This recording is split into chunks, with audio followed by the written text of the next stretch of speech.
from the path of slander and libel.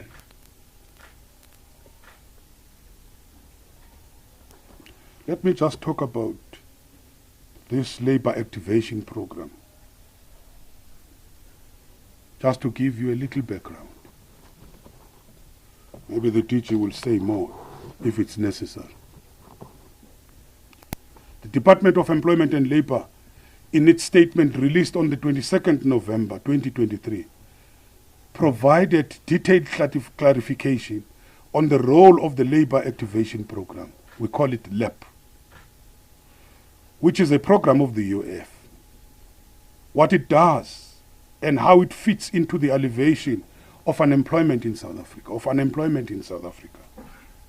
The LAP was created in tandem with the new mandate of DEL to stimulate job creation, enhance employability of the unemployed and preserve existing jobs, and to improve operational efficiencies of companies in distress.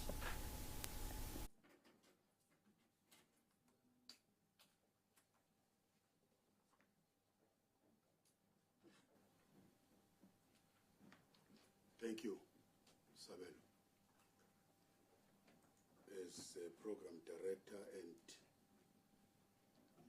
the Acting Director General, Dr. Alec Moemi,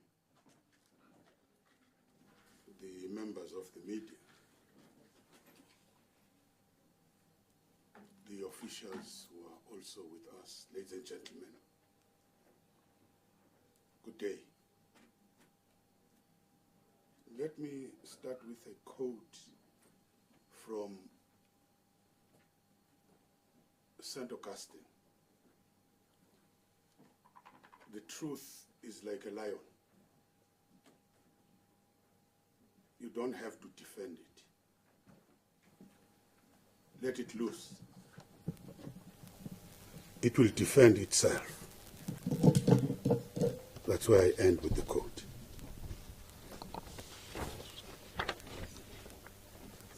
Let me begin this press conference by saying the following. Over the last few weeks, very serious allegations of corruption against myself and two of my cabinet colleagues, as well as the SG of the ANC, have been widely distributed in both the electronic and the print media.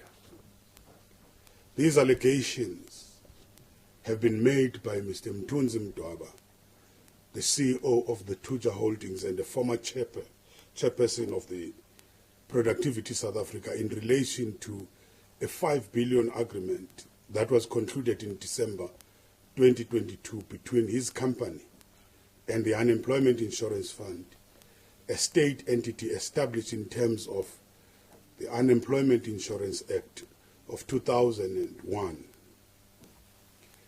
that is mandated to minimize the burden of unemployment and create opportunities for job creation and retention, as well as skills development through the schemes that will alleviate the effects of unemployment. And I should flag that this agreement was signed without the knowledge of the executive authority or of the National Treasury. Just as a short background, at the core, Mr. Mdwaba alleges that I do not have a lawful or legitimate basis for stopping the implementation of 5 billion agreement between his company and the UIF. The new, more recent allegation is that I would approve the implementation of the agreement to pay the 5 billion rand into the coffers of his company in return for a corrupt fee of 10% of the contract amount, which is 500 million. Where would you even put or hide such an amount? How would I be able to siphon off money from a deal I've already stopped? That's an interesting question.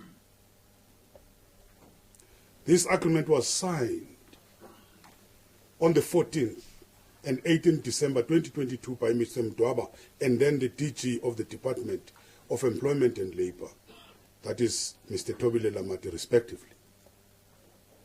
It's an agreement between the Thuja Holdings Proprietary Limited, a company with the registration number 2022/865843/07, and the Department of Employment and Labour and the Unemployment Insurance Funds for inter alia funding of a job creation, allegedly assisting the UIF in creating employment at an initial aggregating cost of 5 billion rands. Interestingly, on the 5th of January 2023, the then acting DG Advocate Yawa was acting in the place of DG Lamat, wrote and alerted Mr. Mdwaba to the fact that whereas the agreement was signed, it did not comply with the applicable law.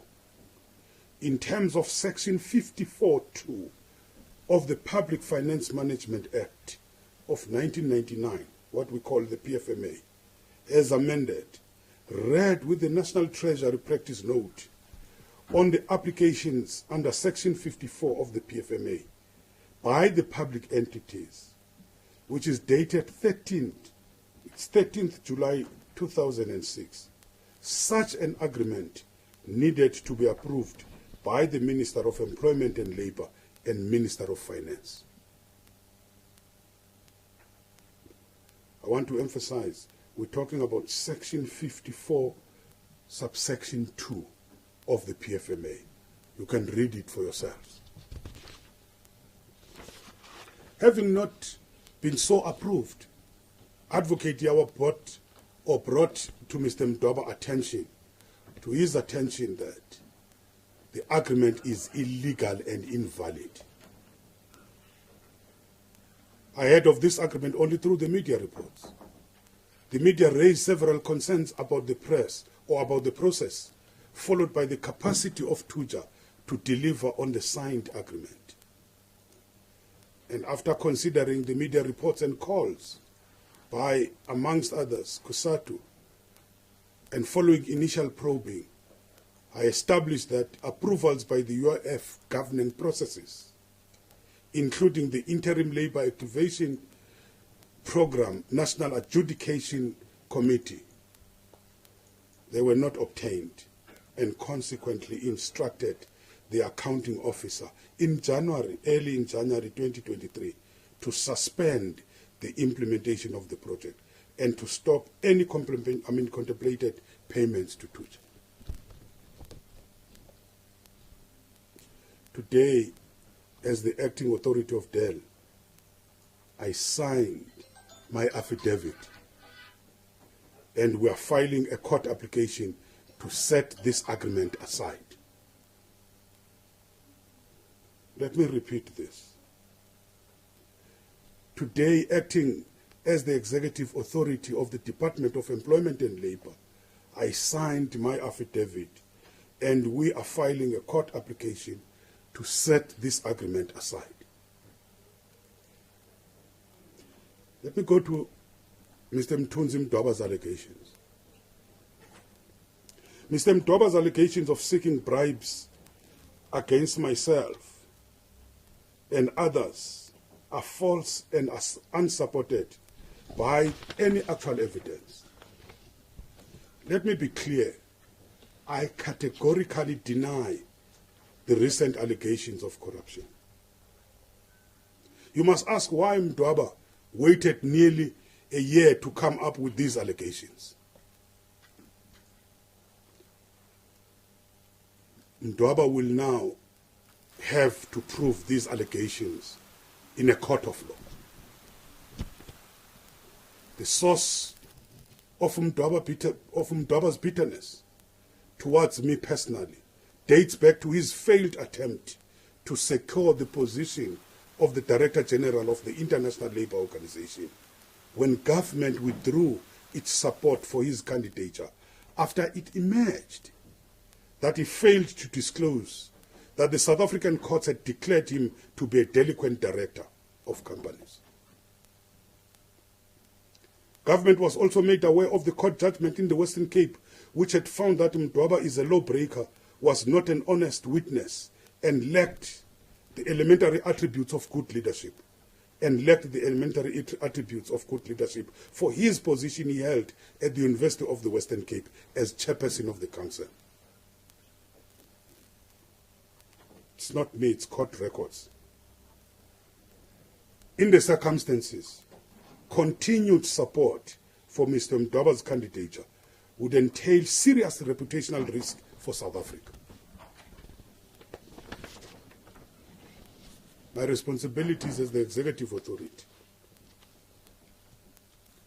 As the executive authority, as minister for that matter, I'm under a sworn duty to support and take lawful decisions that only advance the public interest and the obligations of government to safeguard the public finances, and where the law requires to refuse to pay any public funds in pursuance of an agreement that does not advance the governmental and public interest.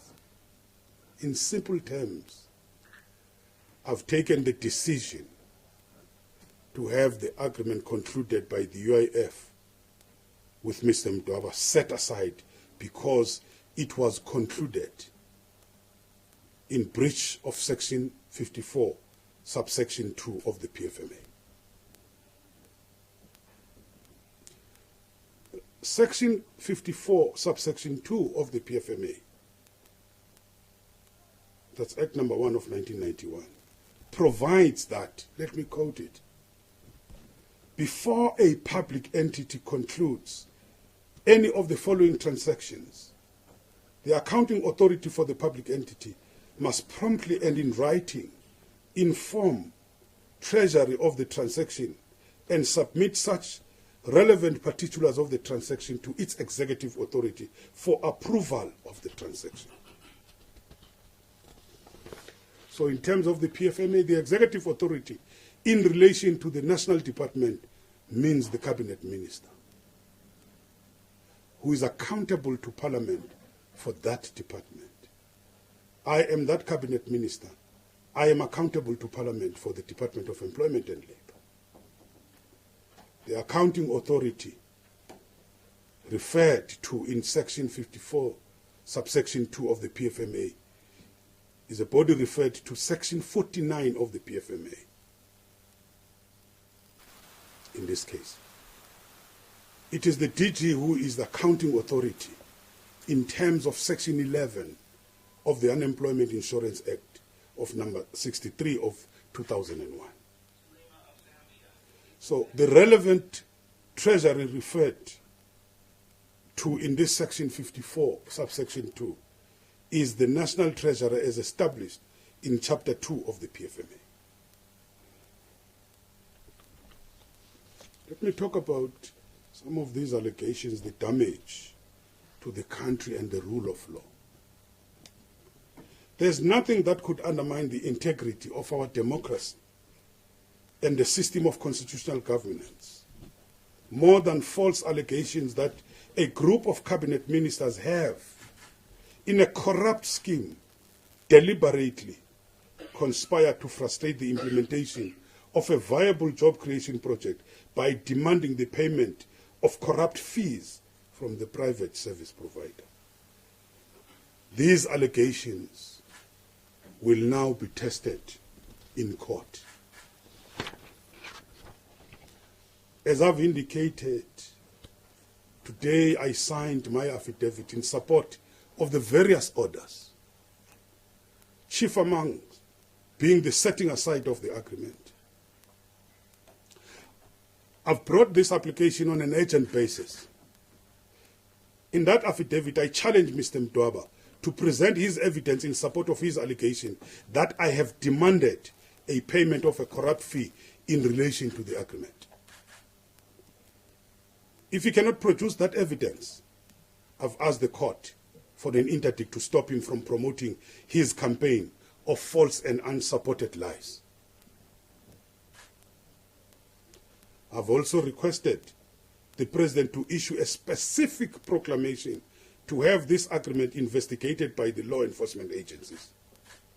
it seems that Mr. Mdwaba has not approached the law enforcement authorities to report the alleged crime because he's content with making unsupported allegations against me in the hope that if he throws enough mud, some of it will stick. The strategy and the allegations will be tested in court.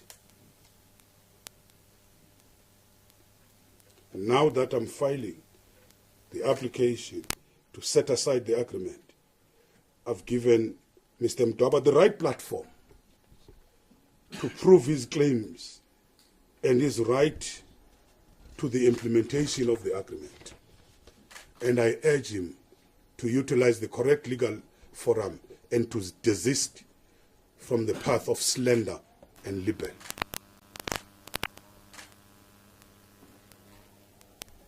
Let me just talk about this labor activation program, just to give you a little background.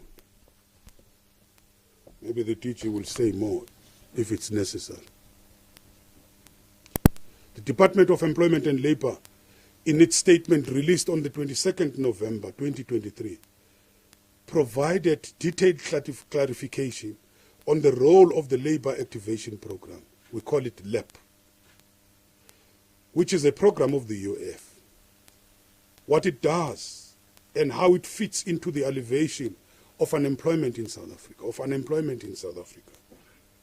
The LAP was created in tandem with the new mandate of DEL to stimulate job creation, enhance employability of the unemployed and preserve existing jobs, and to improve operational efficiencies of companies in distress.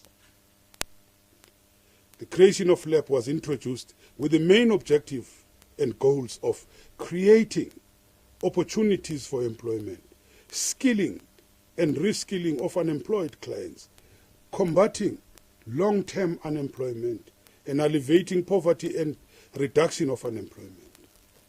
LAP also manages the Temporary Employer-Employee Relief Scheme, which we call TERS, as a sub-program. The sub-program's aim is to enable the retention of workers in companies that are facing financial distress. LAP provides support through its TERS for up to the maximum of, or a period of 12 months. It is critical that the department, the UIF, and LAP are not defocused from fulfilling this mandate. As indicated above, Section 11 of the Unemployment Insurance Fund provides that the DG is the accounting authority of the UIF. And the UIF board is established to advise the minister. The minister is therefore far away from financial operations of LAP. And there are clear governance structures and segregation of duties determined by the UI Act read with the PFMA. It's critical that these legal prescripts are observed and enforced exactly to prevent fraudulent and corrupt schemes from accessing the public funds.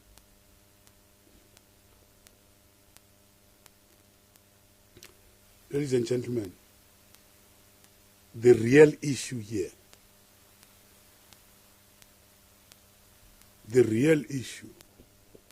is whether Thuja or the Thuja deal is legal and valid, and due processes were followed in terms of the law.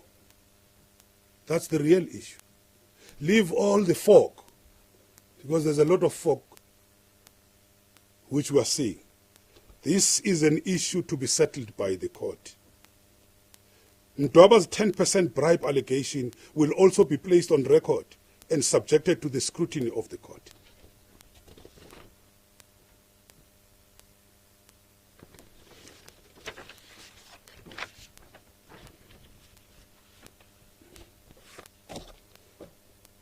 As we were preparing to file papers, further allegations have been made apparently by anonymous individual seeking immunity from past crimes committed.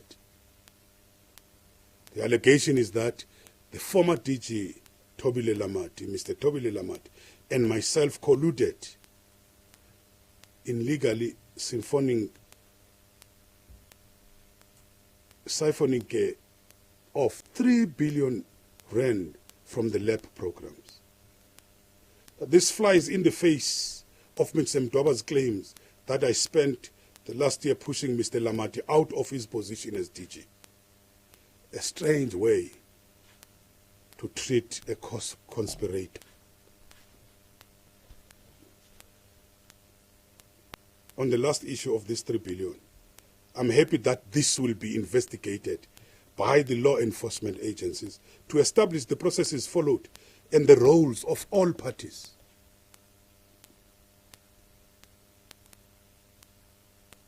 There's 10 staff members mentioned, including myself as the 11th person.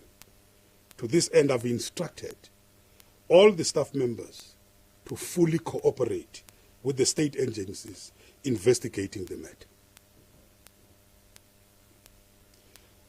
I've also mandated the Department of Employment and Labour, including the UIF and the LAP, through the new acting DG, to strengthen the internal business processes, including risk management, financial controls, and consequence management, as well as to increase the capacity in the project and program management, in governance, in digitization, to improve the effectiveness and efficiencies, and to combat fraud and corruption.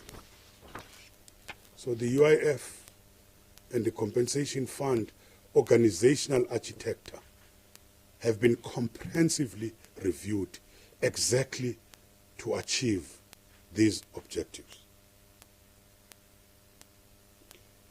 The DG will talk about that in another day, not today, on what we have done to deal with these two funds.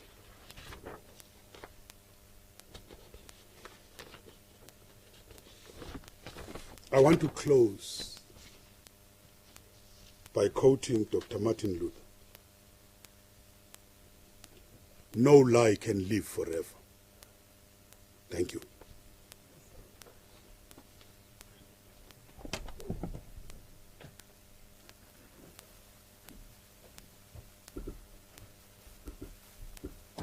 Thank you very much, colleagues. Now it's time for us to raise questions. We'll probably take the first 3 questions so that Minister and DG can come forth to respond, noting that the mics are here. I'm noting you, Sabelo Skiti, is the first one.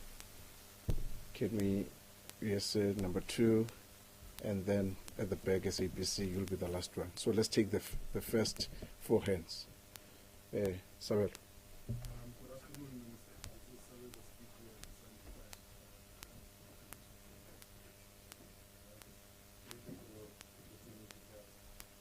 For this round, I just have 3 questions. The first one relates to the UIF Commissioner. Is there a reason that is not here? And is there any consequence management being taken in that regard? The second one, the Minister, when he was speaking here earlier, spoke about a letter that the acting DG Yawa had written as far back as January, basically establishing that the agreement was illegal. So if you knew that at the time, why did it take so long for you to decide to approach the court? I'm asking this only in the context that it would fit into a narrative of someone saying, if you give me 10%, maybe I'll stop suspending the program and it can go on. And the last one, Minister, is did Professor Mdwaba declare his issues when he was appointed to the board of Productivity SA? And then as well again, if you found out during the ILO process that he had been declared a delinquent director, did you then see him to be fit enough to continue sitting as chair at Productivity SA?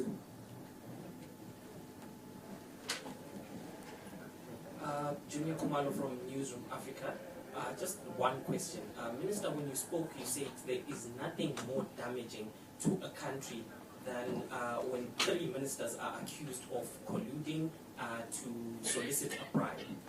But in your actions, you have not been able to appear before the Portfolio Committee of Employment to basically justify what happened or give your side of the story with regards to what happened.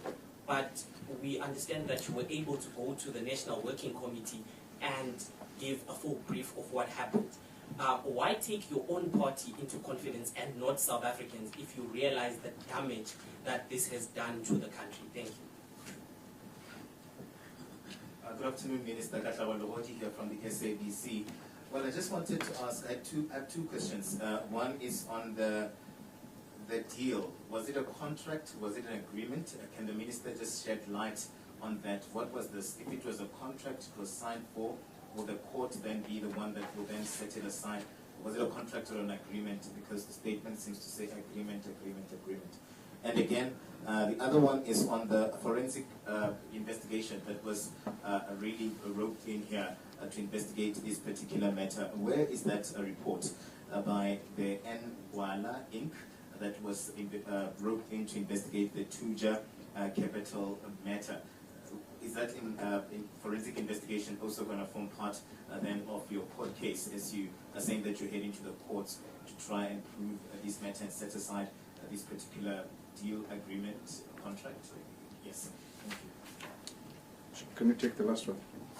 Thulas from Power FM News. Just two questions. Minister, how damaging are these allegations considering the socio-economic situation in South Africa? Unemployment is at an all-time high. We had COVID, UIF, terrors, corruption cases, left, right, and center. And earlier this year, the president has been preaching fiscal discipline. So my first question, sir, how damaging are these allegations, and why exactly do you want to put the record straight and demand the evidence? And secondly, I hate mixing indaba of government and the state, but just as a communist, as of the SACP, and there have been a number of other people associated with the Communist Party implicated in this alleged corruption deal. Does this not hurt the image of the Socialist Party, which in hindsight is supposed to speak for the people, supposed to be the voice of the voiceless? So how damaging is this to the Communist Party in Gabon? Thank you, colleagues. We'll take that as a first round, and possibly the next one will be the last round. Minister Nxesi. Okay.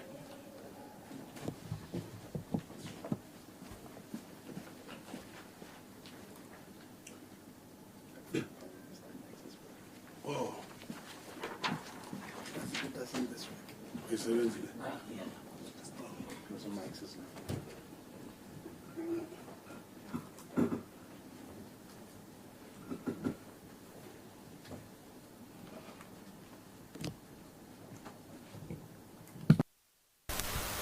Any reason why is the commissioner not here?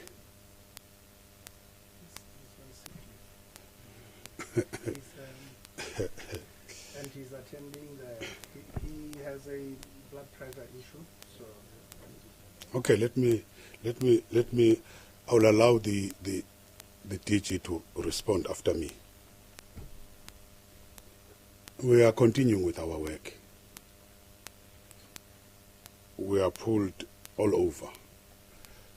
You can notice that also the deputy minister is not here. But if somebody is not here, it's either is in another assignment or there's some leave, but the DG will explain. The letter from Yawa as back as in January. Why did it take so long? It's not that we're not doing anything. When this thing came, it was at the end of December. I stopped it immediately, verbally with the DG. I wrote a letter early in January that this transaction must be stopped. No payments should be made. I started a process of engaging senior counsel to analyze this agreement, if it was regular, I got a report or an opinion from that senior counsel. But I wanted to be sure. I engaged a second counsel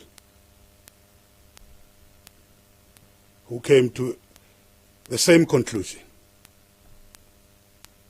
It's only then that I engaged the forensic. And remember, the forensic people, you have to employ them through the state attorneys. You have to follow the processes. You don't just say, I want you.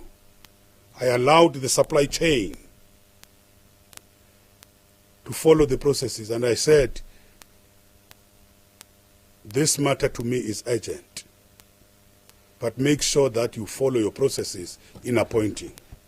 Whether you follow the emergency processes, but you must follow the processes. And you would appreciate that those processes on their own, to get that legal opinion, first one, to get the second one, to also start the forensic. Forensic, I guess, has had to interview lots of people, because I just wanted to satisfy who was involved in the process and how, including Mr. Mdwaba himself.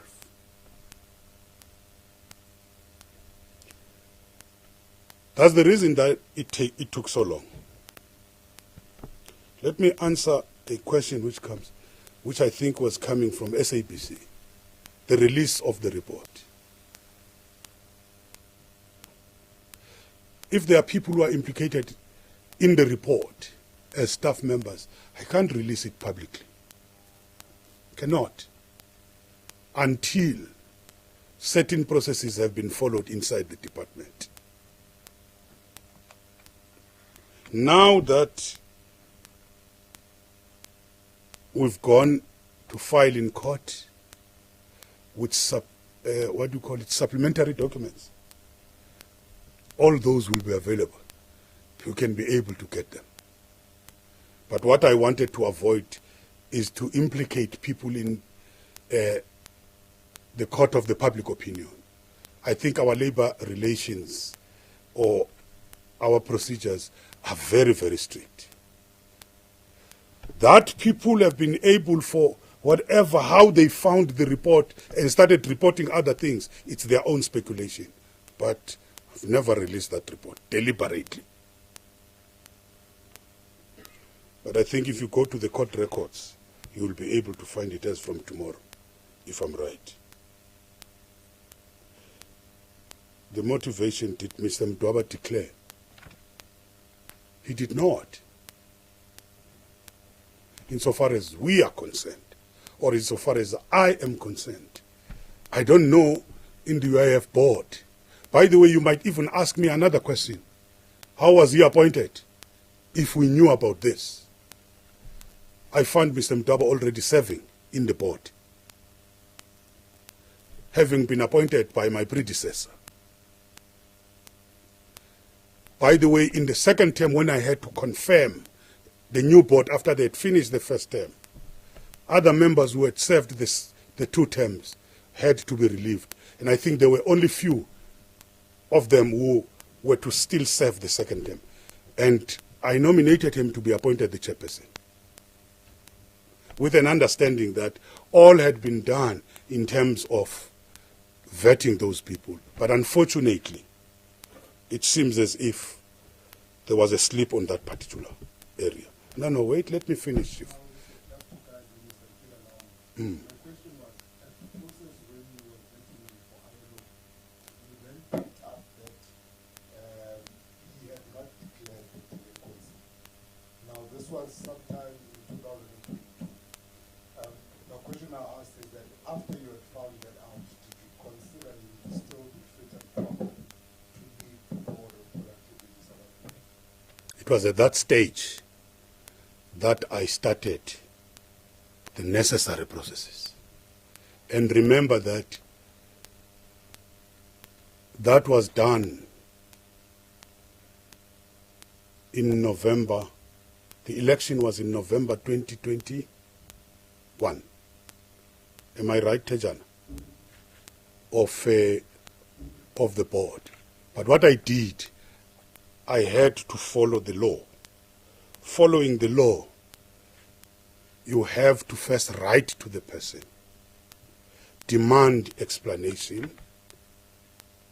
The person takes his or her own time to respond.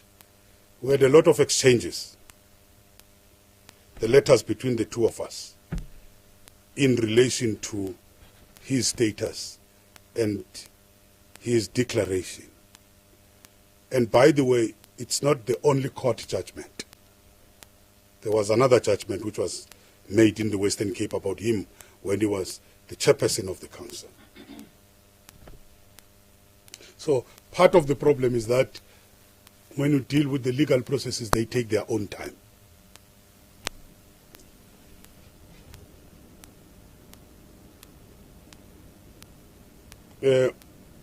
Why was I able to go to my party? Am I right? Yes.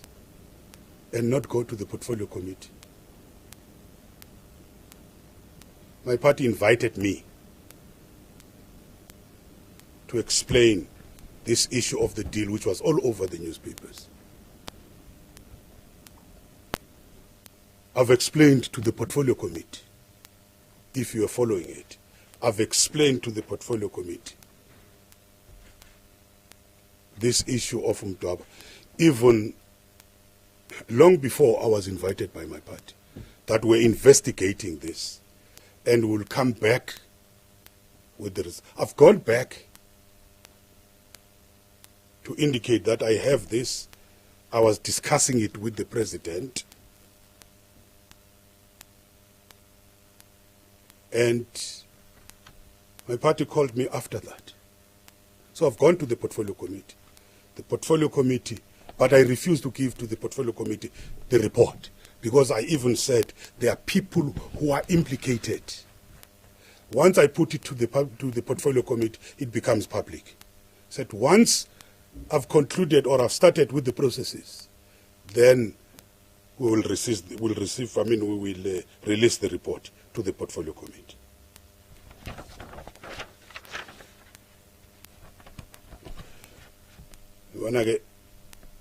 This is big legal English, agreement, contract. I'll allow the DG to explain it. But I take it that there's an agreement which had 3 elements. There was an element of training. There was an element of a loan, which was interest-free loan. There was an element of a grant, 3 in 1. And I insist all of them were irregular and illegal. So it was an agreement signed between the two. Whether somebody calls it a valid contract or an agreement, let's go to court. Maybe the court will clarify us. But maybe the DG can also help to clarify this. Power FM are damaging these allegations. They are very damaging. The fact that, under normal circumstances, I didn't take this as an urgent thing, but I took it that the court should deal with it in a normal way. But now that there has been this allegation against cabinet ministers, that's why I've added in my prayers the issue of agents, because it's damaging to the integrity of the individuals, not to those individuals, but also to government. And it's very dangerous.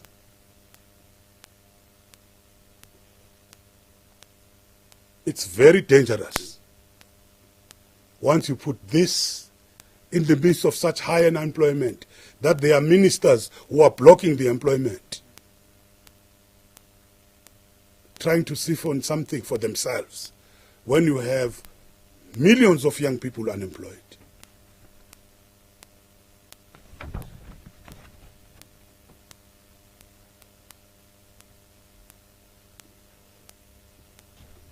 I'll leave it there and allow the teacher to make additions.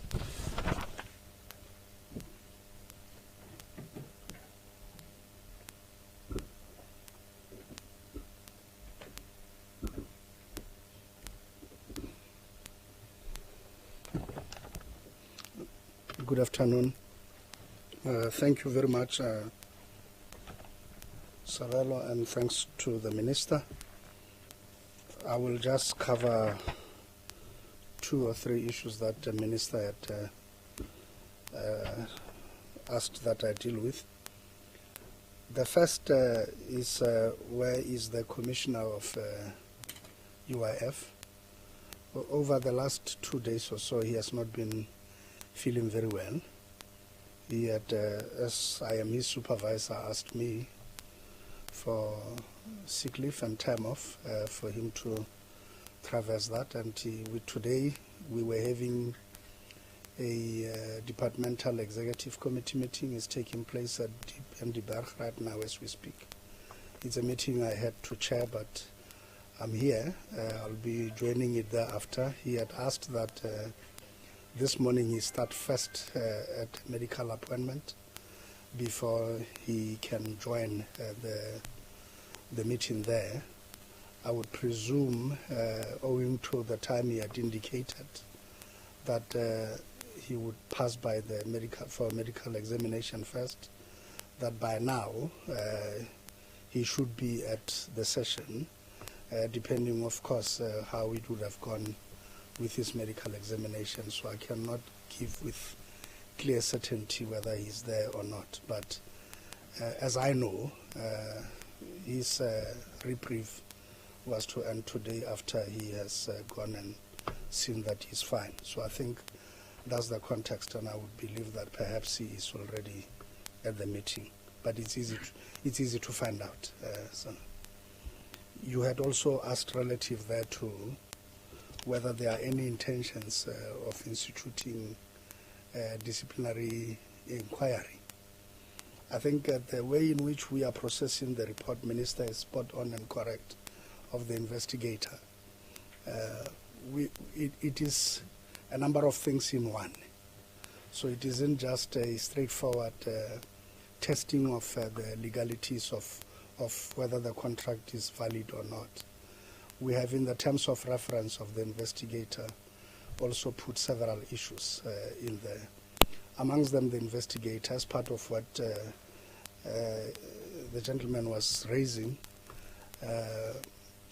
Minister also points out to that, is the issue of whether or not there was conflict of interest on the part of, say, the Chair of Productivity South Africa. And there's also embedded in there, in the terms of reference, the issues pertaining to labor relations matters and the determinations of whether any of our employees has done anything untoward and anything wrong, and does it warrant any attention and whatsoever. So all these facets have to be dealt with separately, although they come in one report, but also the procedures and processes of how you deal with each of the findings and sections is not the same, and therefore also does not take the same length of time in the determinations. And therefore we are at a stage where we have not even, we have utilized aspects of the report in the filing of the minister's affidavits, but we have not necessarily placed the report before the courts. And I think it's an important distinction I must make from what the minister has said,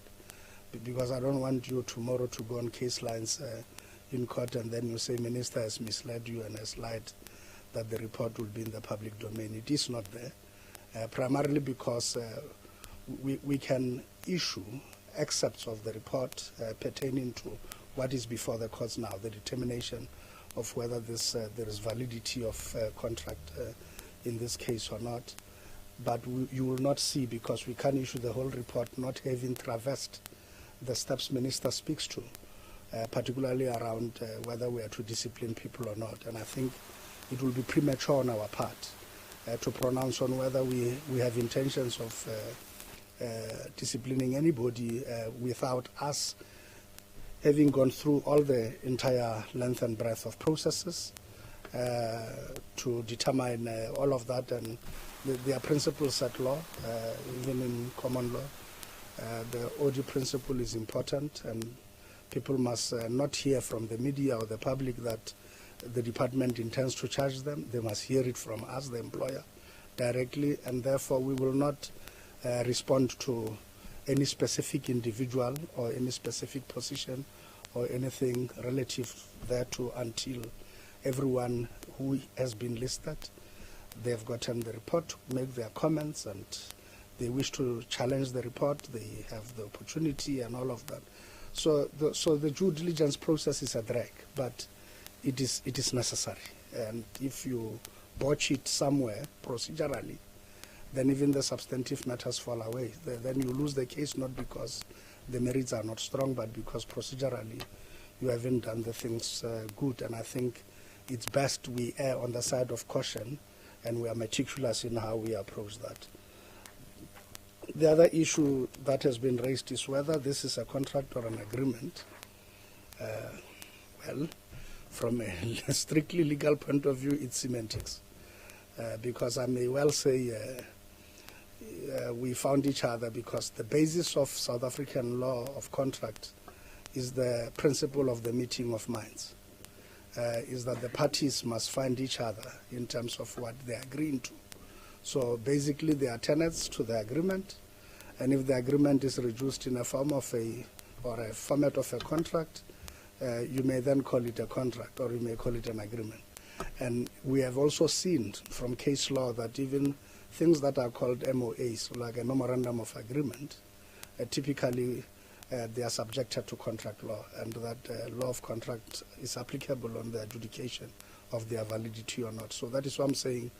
I will not know to what end does it matter whether we call it a contract or we call it an agreement. But if you are asking whether this was a form of an agreement where there's a definitive set of things to be done and executed within a specific period and end there, and that's it, or whether this is a perpetual, ongoing type of a broad agreement that will see its maturity over the progression of a lapse of time, then I think if that's what you are chasing, I can say to you it's a bit of both. And I'll tell you why I'm saying so, that it's a bit of both, because in that context, there are elements which Minister points them out to, 3 of them. First, that there was a loan component. So you'll take it that when supposedly the loan has been paid back, that specific thing has been reached its definitive period and the agreement lapses there. There's also the training aspect, that when you have trained, the number of people you said you will train and they are done is done. But then there is elements of perpetuity in it, like where it comes to the issue of the grant you give in and you throw in, which is quite substantial. That is supposed to earn you some shares into the actual business. And if it earns you those shares and you also have board members sitting on that, you have element of perpetuity as long as the thing continues. So that is what I'm saying. I will not know exactly why, but I can take it offline with you and just take you through and understand clearly what you want to achieve by that question. But where I'm sitting, honestly, it's neither here nor there what we call it. It is the substance of it that would matter, and what would be the review around it. I think Minister have covered everything. The rest of the things I believe you covered very well, and there's no issue. There were general statements about the issues about TERS and the corruption that happened there.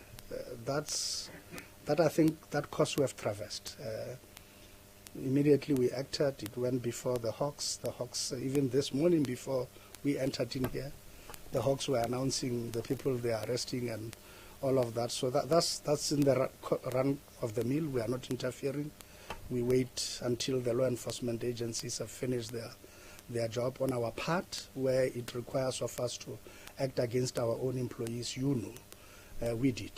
Many were suspended, some are still facing charges, and the processes are grinding in that regard. So I think that's what I may say. Thank you. So if I can come in there, TG, while you're still there. The reason why I asked about whether it's a contract or an agreement is to really ascertain who then signed off on it and who then would be responsible to shoulder the blame over what has happened over time. And of course, we see speculations now around people, more or less asking where the commissioner is. So if we get a sense of what is happening here around this particular process, then we'll get to understand who then shoulders the blame here. It's in the public interest for us to know what is happening. And also on the forensic report, I mean, it won't really kill for you to tell us what came out of the report, the overarching theme, or what really was at the basis of what you found out from the report, without you having to go into the names of the people that were implicated there. It's also in the public interest that we get a sense of why or what came out of that particular report, as it was announced that there was an investigation that would be forensic investigation that would be constituted pertaining to this matter. Okay. Number one, Minister has already answered you. He had said that the agreement was signed by DG Lamati, former DG of the department. So that's the person who signed the agreement with Thuja Holdings. So that part, I think, is pretty straightforward. The second one, you are asking what is the key thrust of the report, without necessarily going into detail. Of course, the Minister again answers this in the statement. The key thrust is that it has been found that the report is invalid, and with that invalidity, Minister refers to specific sections of the PFMA of interest to you, would be section 54, subsection 2, that you need to look into. We have not ventilated all issues. Minister's statement has not ventilated all the issues in there. There are others. There's a litany of issues. These matters are sub judice. We too must traverse carefully now, having filed in court, how far we can go without shooting ourselves in the foot. But the reality of the matter is that on the issue of legality, we have emphasized on the premise of the Public Finance Management Act, knowing very well that it is superior to other laws, including the fact that it is superior to the Unemployment Insurance Act. So even if the Unemployment Insurance Act provides for certain things, including the fact that the DG may be the accounting authority of that institution and therefore entitled to sign, but the PFMA provisions will trounce those. They will supersede, and they will be the ones that will use as a measure to determine whether this is done procedurally or not. And the PFMA prohibits a number of things and also requires a number of things, including what Minister has told you, including the approval by the executive authority being himself, including the approval of the Treasury itself on transactions of this nature, as listed in section 54, subsection 2. And there's also other issues pertaining to elements like the loan, which is part of the agreement. Is it allowed in law? Does the PFMA allow a government to loan a private sector business money? So it is all of these parameters that have been tested, and the key thrust of the report of the forensic auditor is that indeed the report doesn't pass the master of scrutiny of the law, and particularly when measured against the standards of the PFMA. Thank you.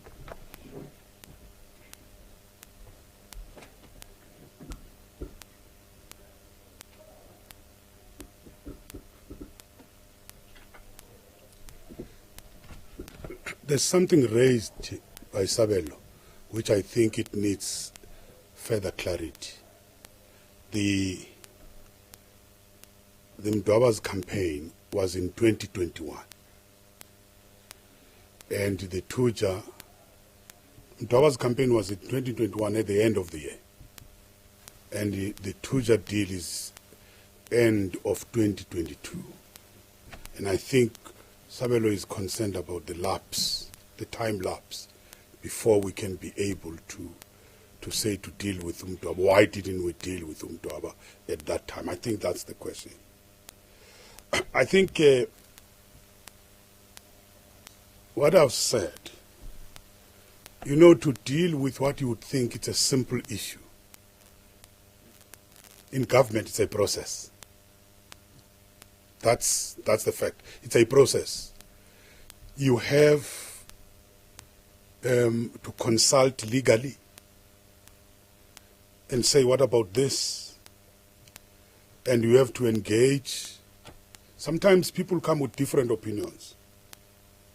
But I don't want to go into that now, because one of the issues which were raised at a particular time was to say, this judgment came, not sure whether 2013 or 14. It's a 7-year. And then there was an argument to say, the 7 years now has ended, therefore you can't implement it. There was something like that. And one had to also try and get legal advice on that. And it doesn't mean that when you get legal advice, tomorrow you get a response. But when this thing happened in 2022, together with the conflict of interest, because to me it was a clear conflict of interest, and it all strengthened my case that I have to remove this.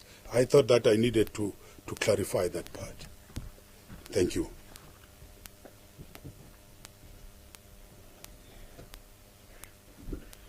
As we close, colleagues, we had said that we are going to have the second round.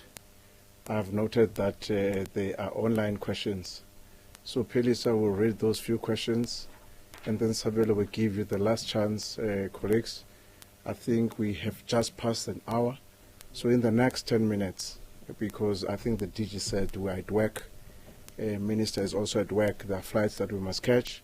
So we'll give that opportunity to our colleagues to quickly wrap up. Pelisa, those few questions. Last two questions and wrap up.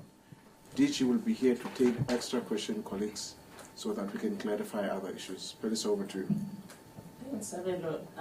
There's one question from Carol Payton from News 24. Minister Nxesi, what consequences will there be for the Commissioner of the UIF who is still in his job? Both business and labor have asked for the UIF to be placed under administration because it is chaotic and workers are waiting for months and even years for payments. Are you happy with the performance of the UIF, and what steps are you taking? Lastly, has the UIF finalized its financial statements for 2022, 2023 and submitted these to Parliament? That's all. Thank you.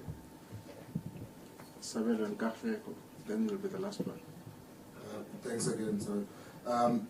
Minister, just following on the presentation on LAB, in the statement that you referred to that was issued on the 22nd, the department said that it confirms that LAB projects were approved without being adjudicated. That means that whoever would have made the recommendation for approval did so knowing that processes were not followed. In this case, I would imagine that it was the interim National Adjudicating Committee. This is the same committee that in the forensic report outcome, the chairperson is found to have met with Mr. Ndwaba or Professor Ndwaba while the proposal that Thuja had was being considered by the committee. He went and met him at a hotel alone at night. This is the same committee that after the department approved this year 2.2 billion rand to be spent in employability projects under LAB. The committee still continues to meet. In fact, met last week in Rosebank, and they're now sitting at about 20 billion rands worth of projects that it wanted to be approved. This is now literally blowing the budget. Does Minister not think that LAB is a problem? Does he not think that LAB and that committee is the main problem? Because the Thuja disaster is also under LAB. Does the Minister think that that program doesn't need to be overhauled or looked at, or even a forensic investigation be conducted into the conduct of that committee? Can we take the last question, Katle? Right. The first one is on an indication of when this matter will sit or get the attention of the courts? Since you're saying it's an urgent application, have there been an indication of when we'll see this process take shape? Also around the program, the labor activation program, really when you look at it, the idea behind these particular UIF Thuja contracts was to ensure that there are jobs created for the youth. As we speak right now, there are a lot of young people that are unemployed and they're looking for opportunities. So what happens going forward, where this particular process is concerned? Are we going to see, after the courts set aside this particular process, you embarking on a new process that would then see, youth unemployed in this particular space? What is happening with a lab? And also just give us a sense of the success of this lab since its implementation here. Has it been a program that you would say that it has started to really bear fruit in creating those well-needed jobs as it is right now? And also the last one being on Mr. Mdwaba, has there been an indication from his end on whether he'll be challenging the department on the implementation of this particular contract? Because he seems to believe that everything was done right, and that really the stumbling block or what's the hold-up is on the minister's end in terms of making sure that this particular process gets the green light and is realized. So has there been an indication from his end on where to from here in terms of this, what we've seen him do, going to the media and speaking of all of these allegations against the ministers and the ANC? Thank you.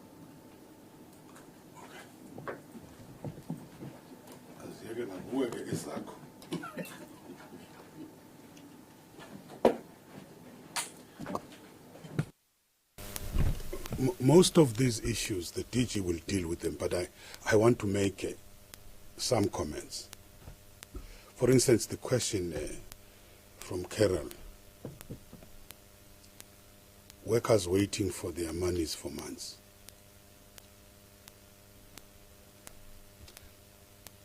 It's true that there have been problems in processing or quick responses in terms of the workers' monies. It's true. But we must not create a picture that everything has failed. That's a wrong narrative. Some workers did get, or they do get their monies, even now as we speak. We talked about figures of the monies which have been paid. Some of you would remember the temporary tears during COVID. People were paid monies, and the majority of the people received the monies, or most of those who received the monies were the rightful people.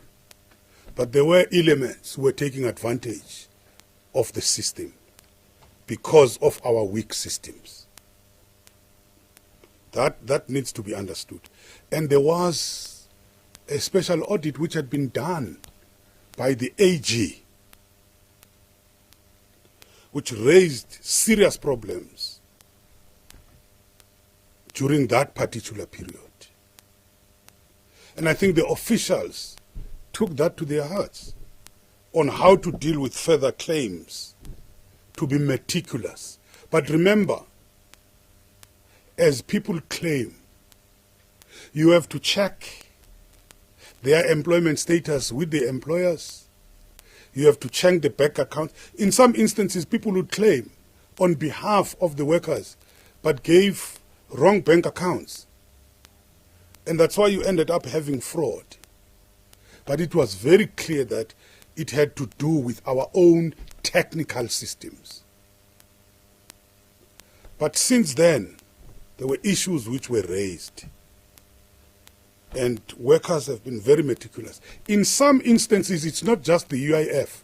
It is the employers who are refusing to submit all documentation necessary for us to do the payment. And we can't do any of the payments if not all documents have been submitted. But what we have done since then, we started a project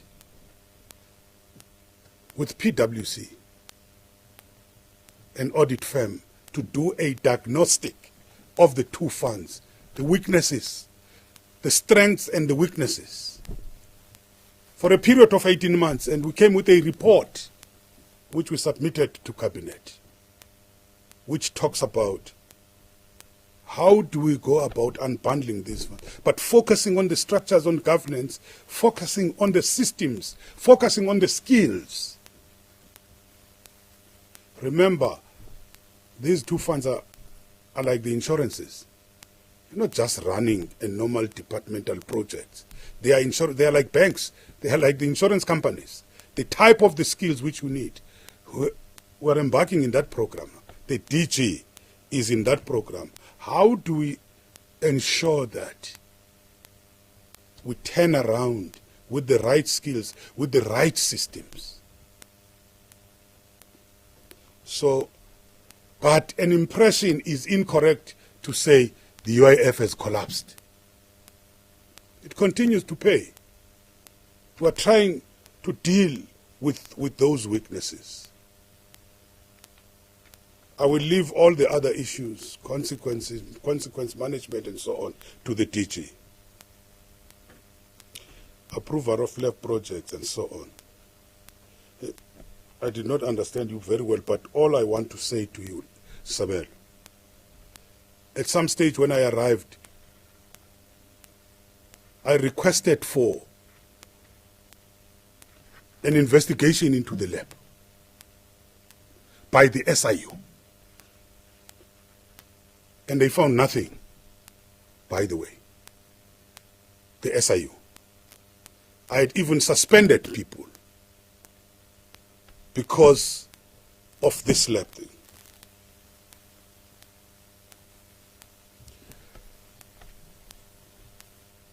Does the minister not think that the lab must be discontinued?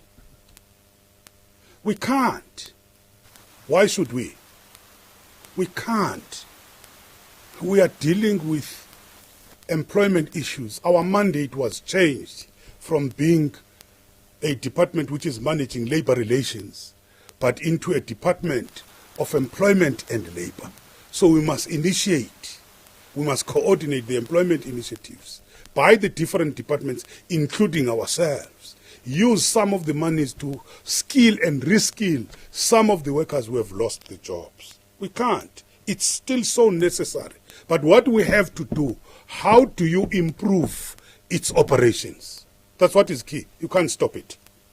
Improve its operations.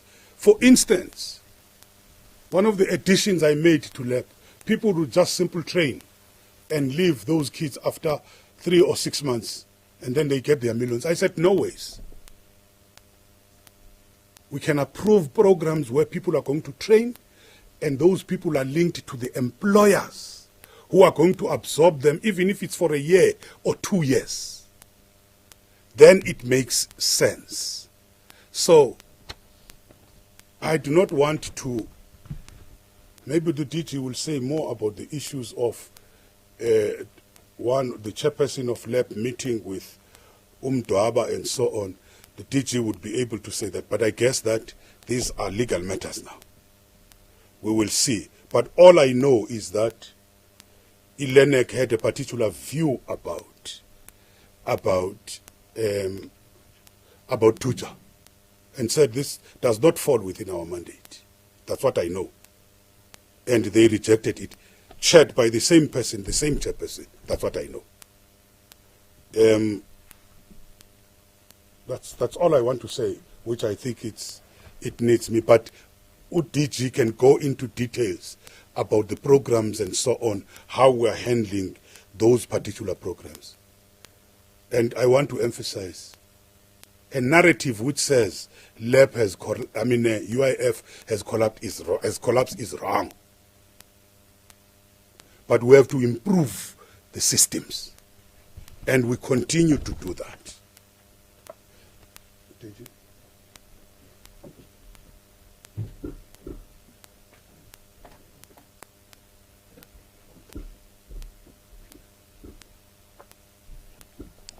Thank you very much, Honourable Minister. And I think the question by Carol about the consequences on the UIF commissioner, I've already traversed that.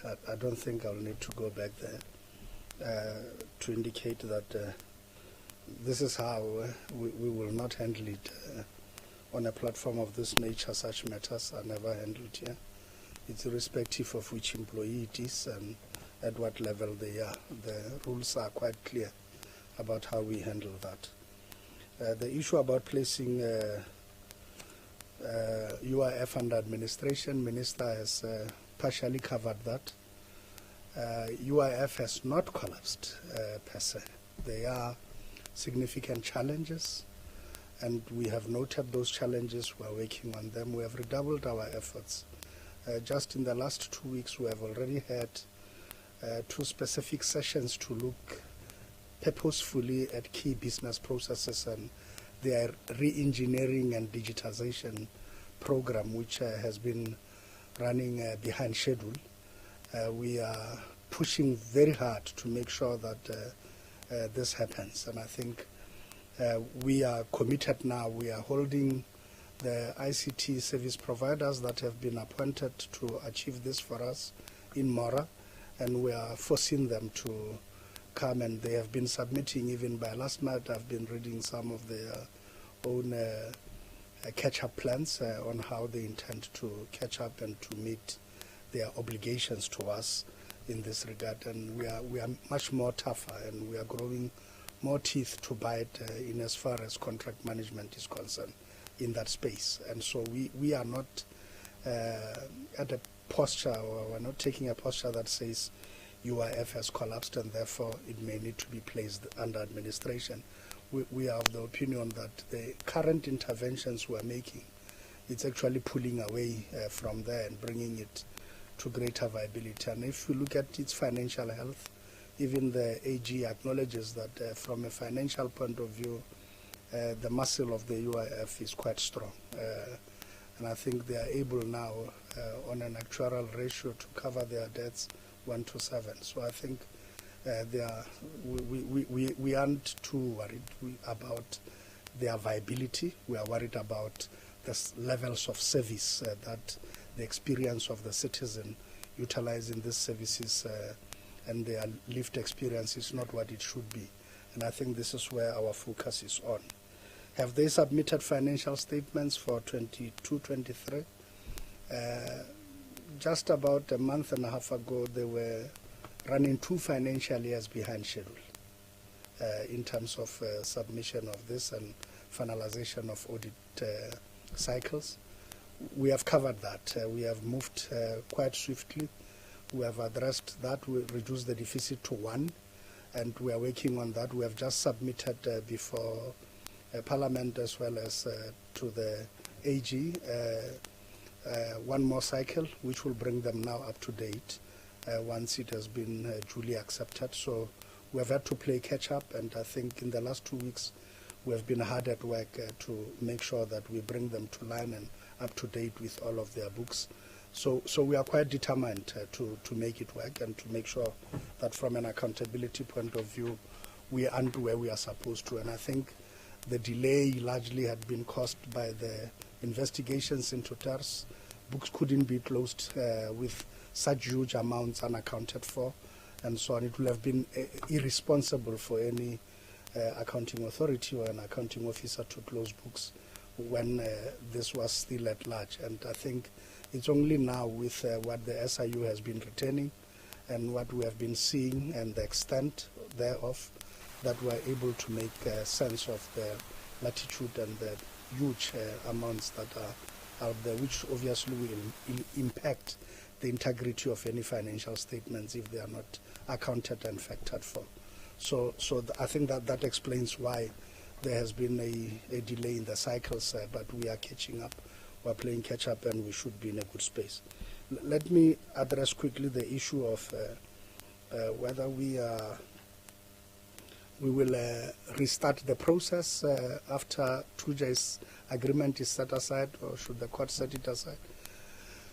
We actually, in terms of our plans, Thuja was never in the mainstream of the planning as it is, and therefore we do not even have to wait for the court to set it aside in order to run a new process.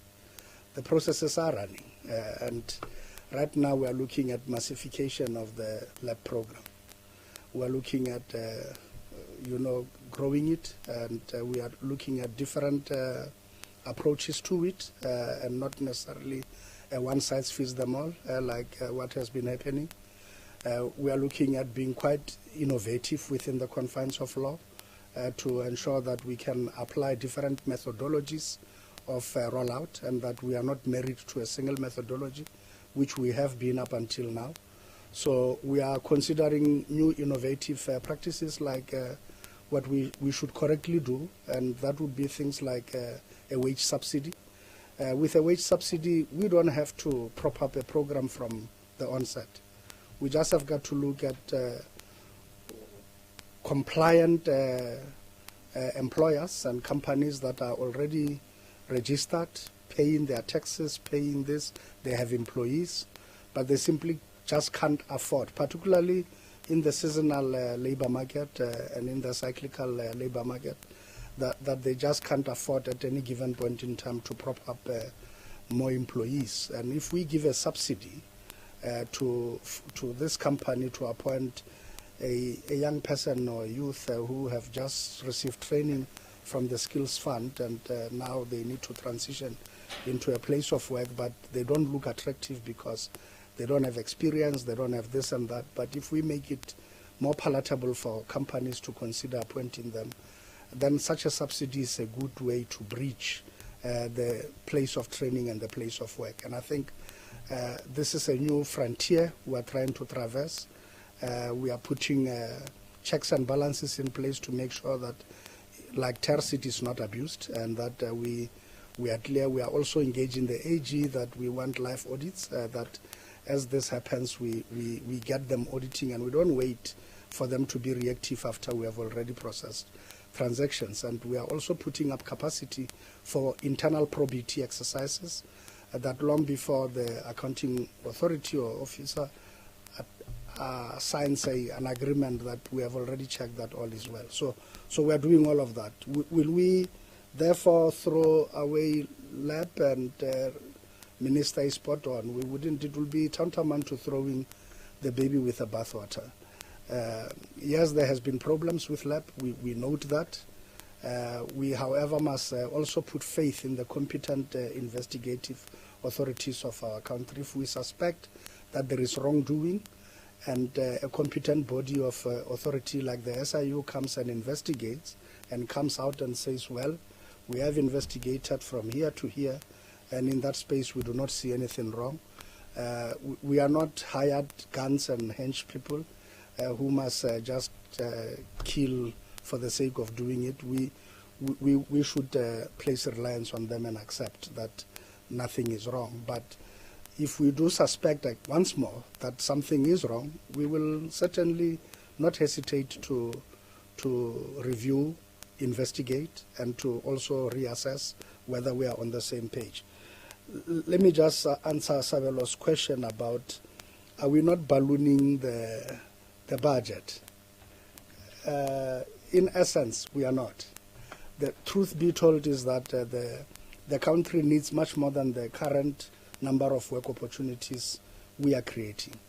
And I think in the 6th administration, when it started, and in the National Macro Organization of Government, the intention really of why our department had to traverse and metamorphosize from being just purely labor, but to being also employment and carrying the employment mandate, is precisely to create jobs.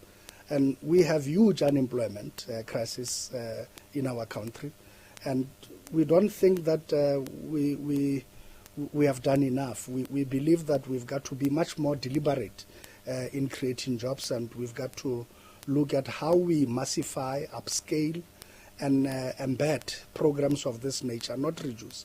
So correctly, we are working on a public employment policy. It's at its advanced stage. It will soon go before Cabinet for final approval, and once it has done that, we'll start rolling it out. We have consulted sector departments. An IMC on unemployment has been established, chaired by our minister under the tutelage of the Vice President or the Deputy President. And one needs to also indicate that this shows you our intention of massifying, but also of across or cross-government, intergovernmental and sectoral collaborations.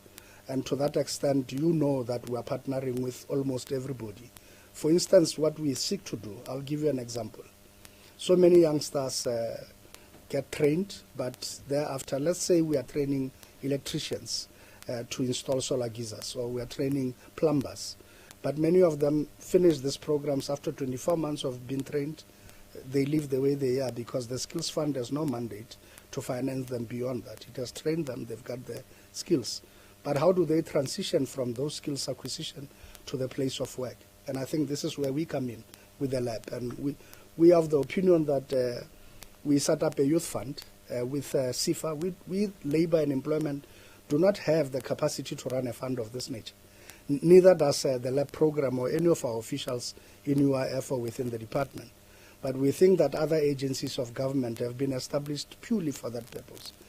We intend to give to CIFA 5 billion, and the 5 billion we are giving to CIFA to administer, they must match it themselves, and then they must administer these work opportunities where such a plumber can then be given a micro loan to buy equipment, tools, drain rods, bovejar spanner, and whatever they require to start doing work in the communities and to servicing people and earning and making a living on their own.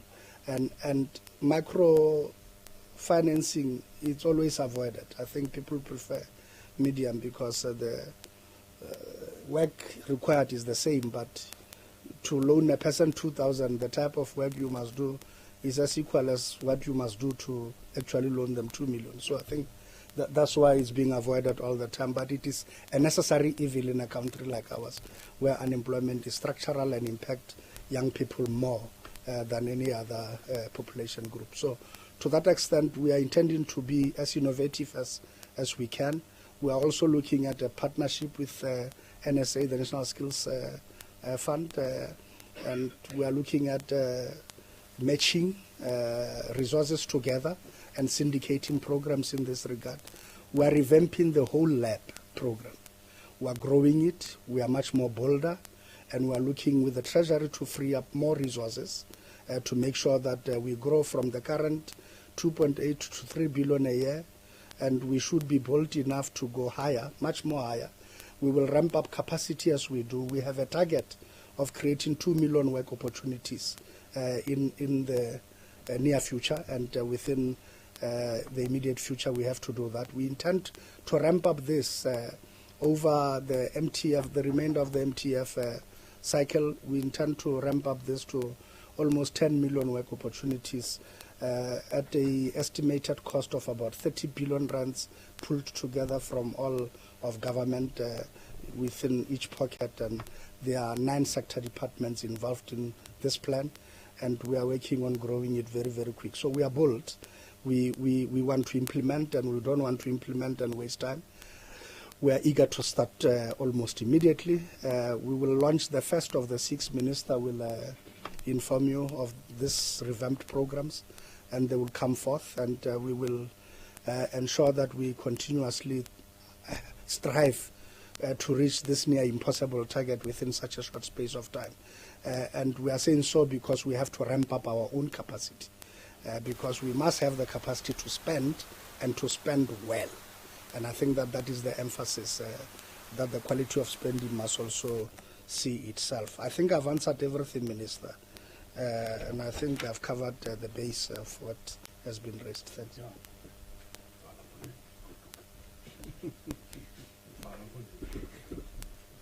Colleagues, thank you very much. We have shared the statement with you. GCIS Woodwill is here for the statement. So, Minister Gigi, thank you very much. Thank you very much, colleagues. We said we are going to come and brief the public and the nation. That's what we did. If needs be, Minister and DG will come again and give our story, because we are government at work. We don't want to sit on these interviews, but we really want to do our work. Thank you very much, colleagues, Minister, DG, and colleagues. Thank you very much.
Kaka Makuwane.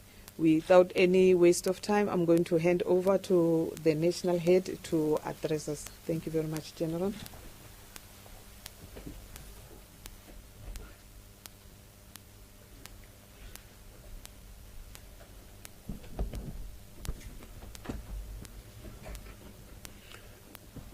Dear South Africans, members of the media, ladies and gentlemen, good morning.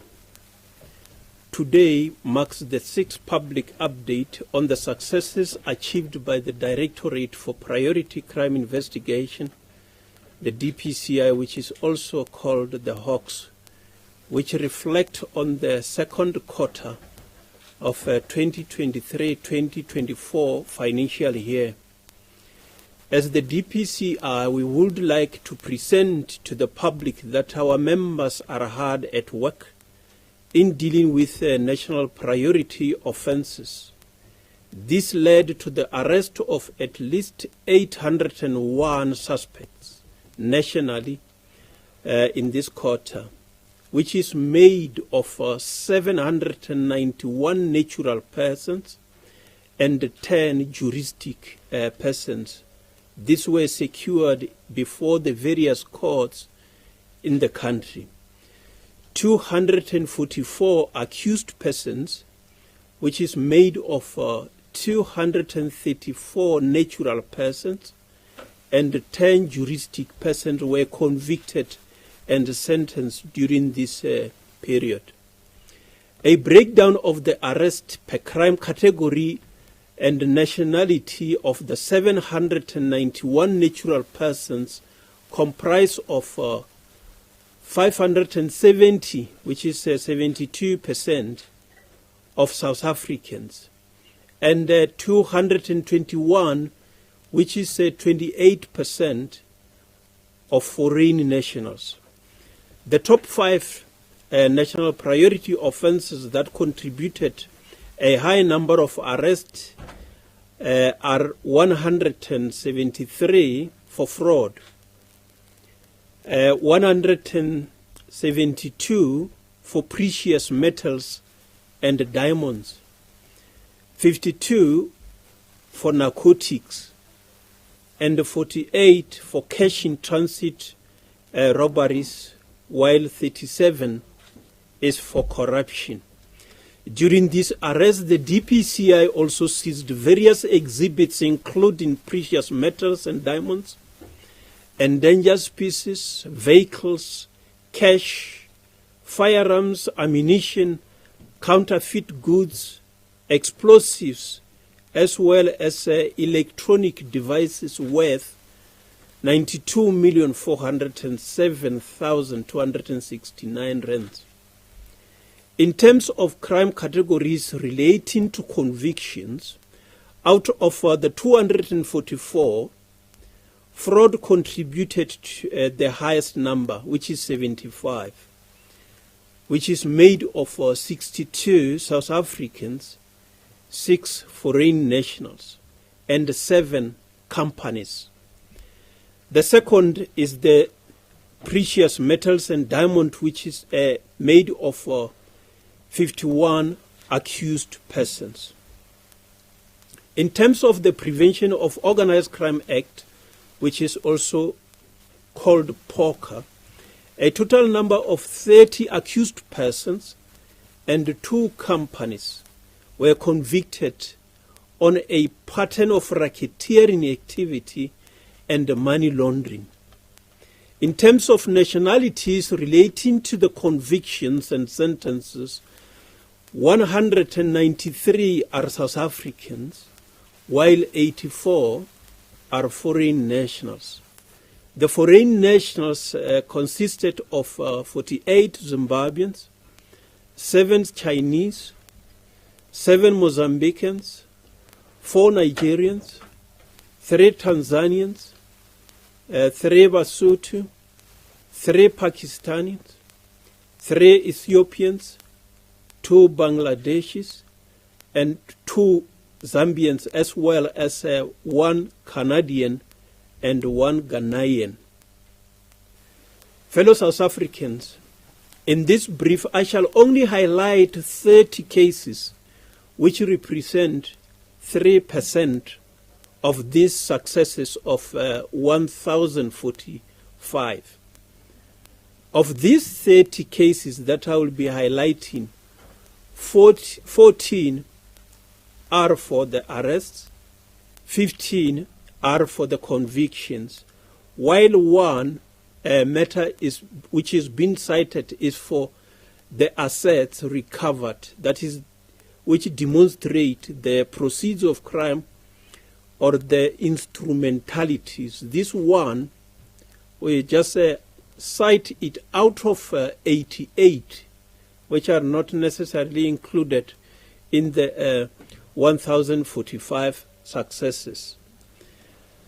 First, in the field of serious organized crime investigations, in this one we shall start with the police killings. Attacks on police officials are an attack on the state, and the death of one police official is one too many. Dear South Africans, while 35 police officials were murdered in the second quarter, 37 arrests were made, of which 10 are from older cases that were not relating to the 35 killings that happened in this quarter.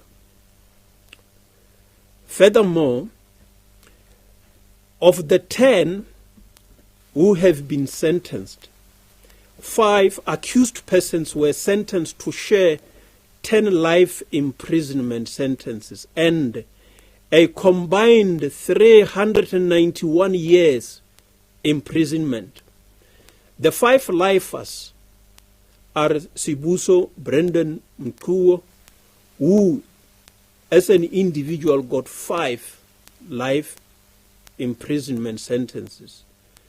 The next one is Mnelisi Khumalo Skara Tlongwani, who get 2 life imprisonment sentences. Those who get 1 life sentence are Kusa Tulani, Mzwendo Dafana Biela, Molefe Rabue, and Shane Cecil Swart. I shall cite only 5 cases from these 47 successes on police killings.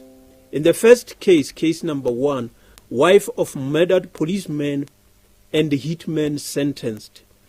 This happened in KwaZulu-Natal. On the 27th of August 2020, Warrant Officer Pure Nkosi Magwaza 59, stationed at Melmoth SAPS, was at his home in Kwamagwaza Reserve, Melmoth, when unknown gunmen shot and killed him. He was also robbed of his service firearm. On the 10th of September 2020, the Hawk Serious Organized Crime Investigation based in Richards Bay, in collaboration with the Melmoth Police, arrested Sinelisiwe Khebisile Mpungose Magwaza, 27 years, who is the wife of the deceased. On the 17th of September 2020, Bafana Biela, 42 years, who is a hitman, was arrested in Kwamashu Hostel, where he was found in possession of the deceased member's service pistol. On the 25th of July 2023, the KwaZulu-Natal High Court sitting in Mthunzini sentenced Sinelisiwe Khebisile Magwaza, now 30, and Bafana Biela, now 45, for the murder of their member. Biela was sentenced to life imprisonment for the murder, 15 years imprisonment for robbery, and 15 years imprisonment for illegal possession of a firearm as well as ammunition. The wife was sentenced to 25 years imprisonment for the murder, 3 years imprisonment for defeating the ends of justice. These sentences will run concurrently. In the second case, 5 life sentences for a police murderer. This happened in the Eastern Cape.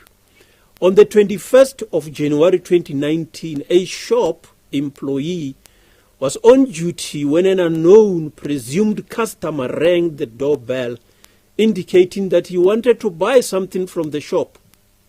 The employee opened the door and the other 4 unknown individuals barged into the shop as well.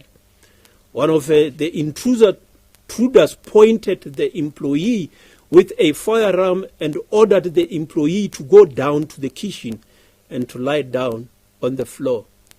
All the 6 employees in the building were held hostage. One of the employees contacted the police, and the flying squad police responded immediately.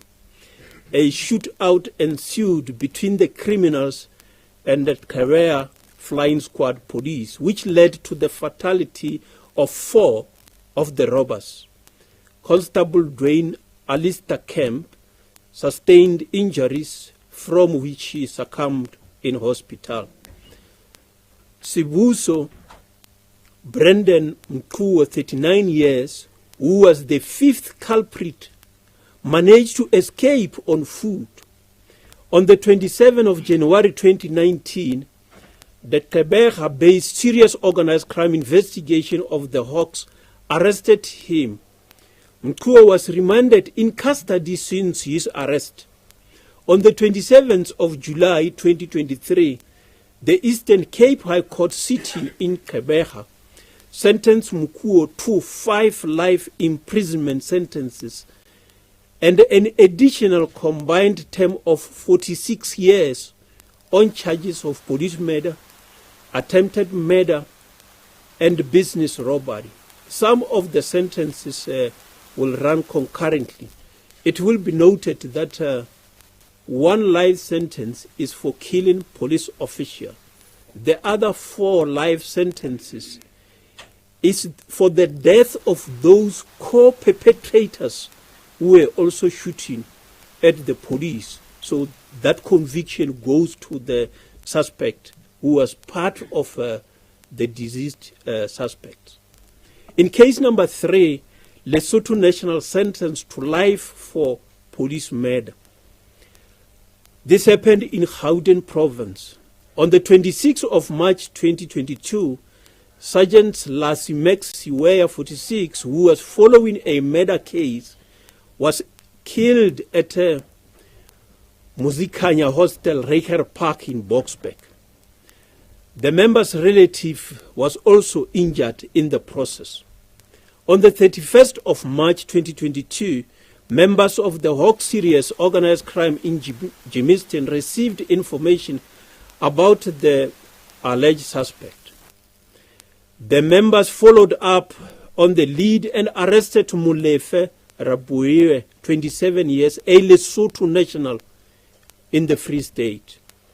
On the 14th of August 2023, the Gauteng local division of the High Court sitting in Johannesburg found Rabuiwe guilty of the murder of the member. It sentenced him to life imprisonment, 10 years imprisonment for the attempted murder of the member's relative, 15 years imprisonment for robbery with aggravating circumstances, and a further 6 months imprisonment for contravention of the Immigration Act. The sentences will run concurrently.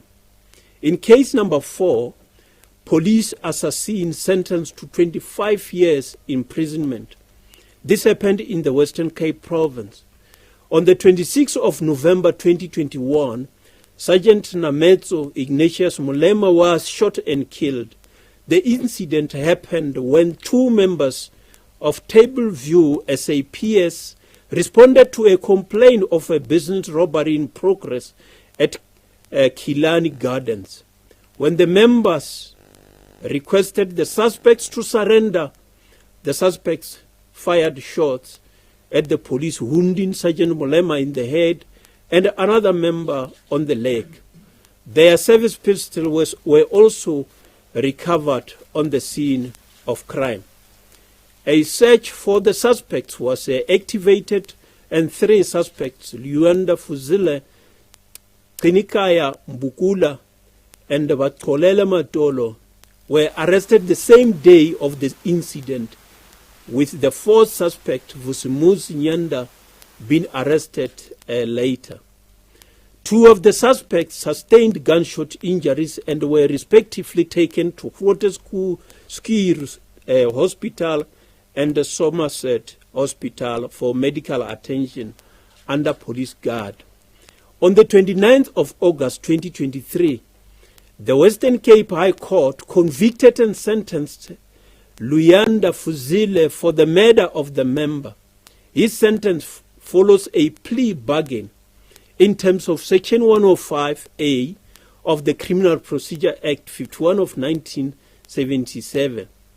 He was sentenced to a combined period of 67 years imprisonment, which is made of 15 years for count 1, robbery with aggravating circumstance, 5 years on count 2 for kidnapping, 25 years on count 3 for murder, 5 years on count 4 for attempted murder, 15 years on count 5 for possession of unlicensed firearm, and 2 years on count 6 for possession of ammunition.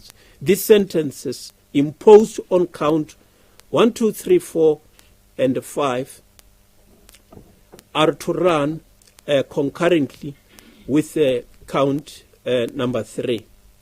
So the accused will therefore serve effectively 25 years imprisonment.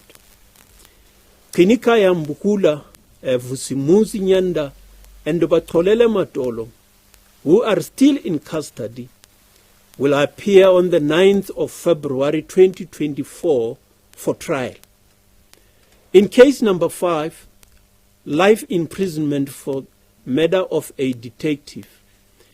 This happened in the Western Cape.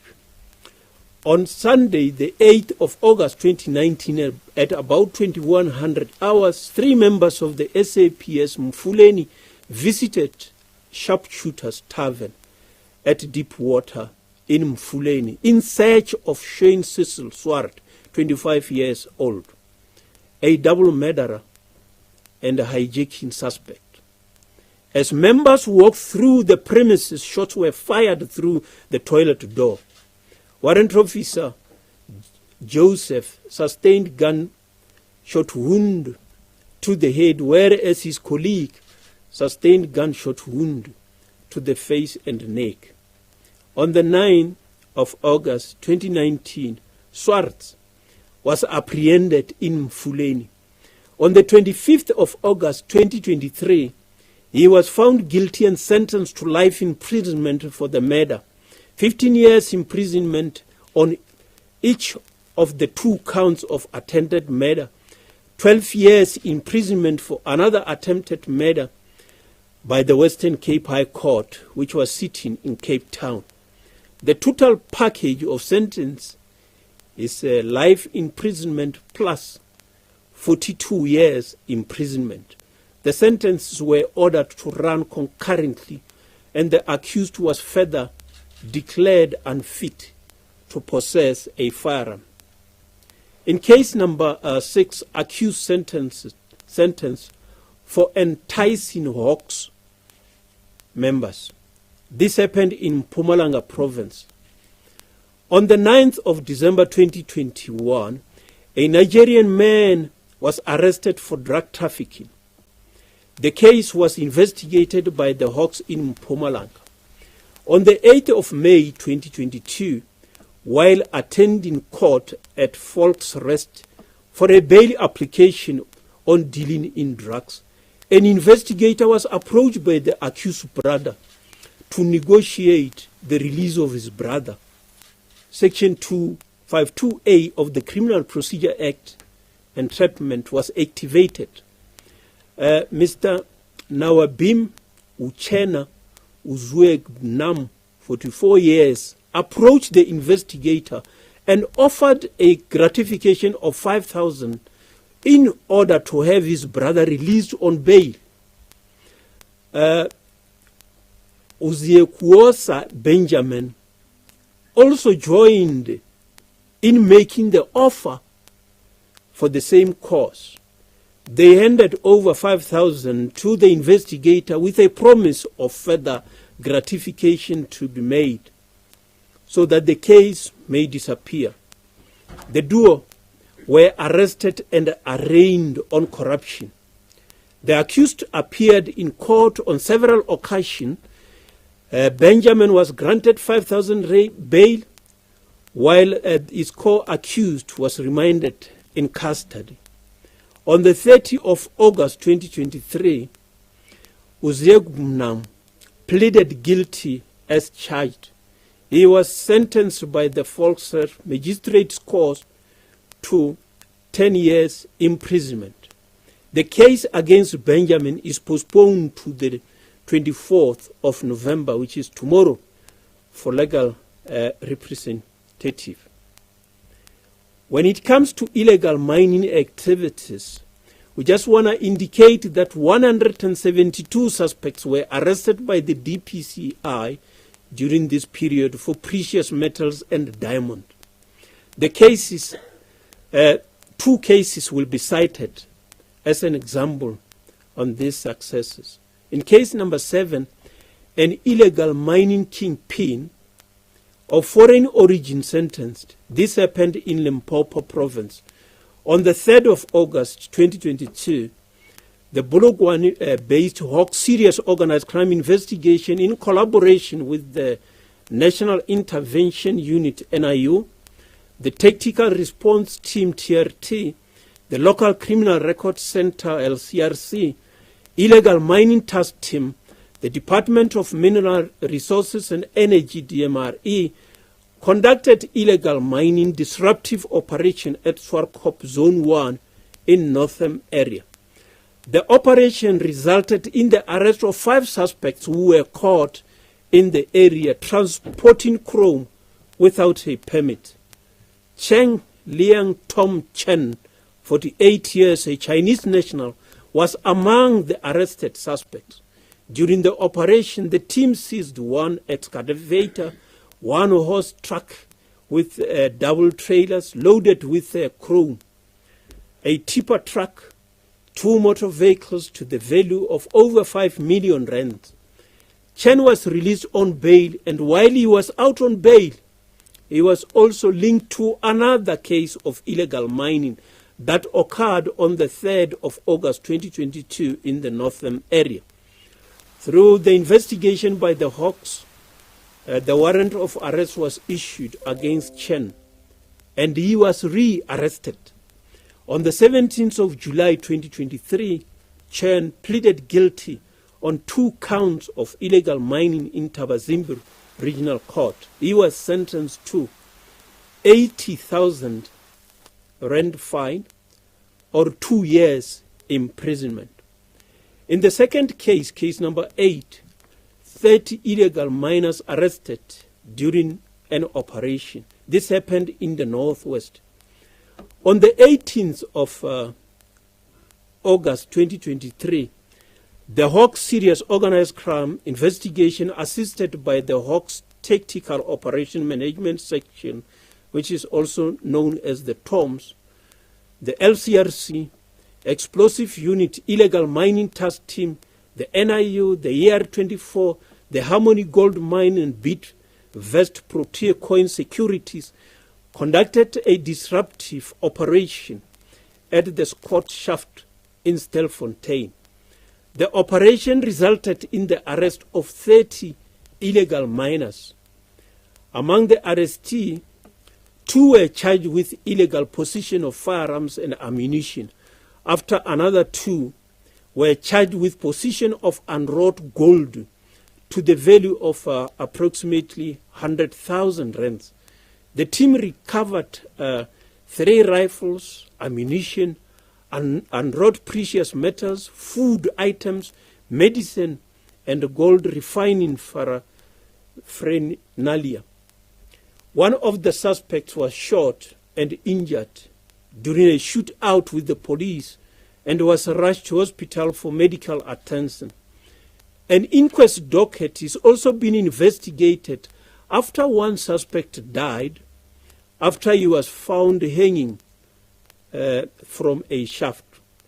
all the 30 accused persons whose names are listed in the detailed report appeared in Stilfontein Magistrate Court on the 21st of August 2023, facing charges of illegal mining, illegal possession of firearms and ammunition, illegal possession of gold, and conspiracy to commit offences, and the accused were denied bail.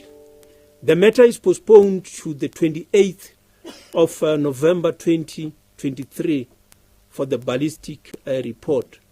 May I remind the viewers that on the 30th of November in the same court, there will be another set of suspects that have been arrested for the same type of offense will be appearing in the same court. When it comes to kidnappings and demand for ransom, a total number of 40 suspects were arrested on kidnapping-related charges, and 11 victims were rescued by a multidisciplinary kidnapping task team. One case is being cited in this regard. The case, which is case number 9 for kidnapping of suspects that will appear before court, happened in the Eastern Cape. On the 16th of August 2023, information was received about 4 suspects who were planning to kidnap a victim around the Kids Beach area. They were reported to be driving a blue VW Polo with a specified registration number. 3 of the suspects were reported to be armed with firearms. At about 1800 hours in the evening, the said vehicle was spotted and stopped at Kids Beach. Upon the vehicle search, the occupants were found in possession of 3 9mm firearms with serial numbers that have been filed off, as well as 9mm ammunition. The suspects were apprehended on the spot and the exhibits were seized. Sinetemba Mloda, 29 years, Abtamu Alemu, 30 years, and Abulela Geli, 33 years, as well as Tandile Ngoti, appeared in Mdantsane Magistrate Court after they were arrested by the Hawks Kidnapping Task Team. They are charged with possession of unlicensed firearm, possession of ammunition, and conspiracy to commit kidnapping, while the accused are applying for bail on various dates. The latest date is the 1st of December 2023. In the field of drugs including clandestine laboratories to the value of 11,086,000 rand were seized, with a total number of 52 suspects having been arrested, of which 30 are South African nationals and 22 are foreign nationals. 4 clandestine drug laboratories were dismantled with 7 arrests. It is therefore imperative to educate our community to stop the demand of drugs, whilst the law enforcers stop the supply thereof.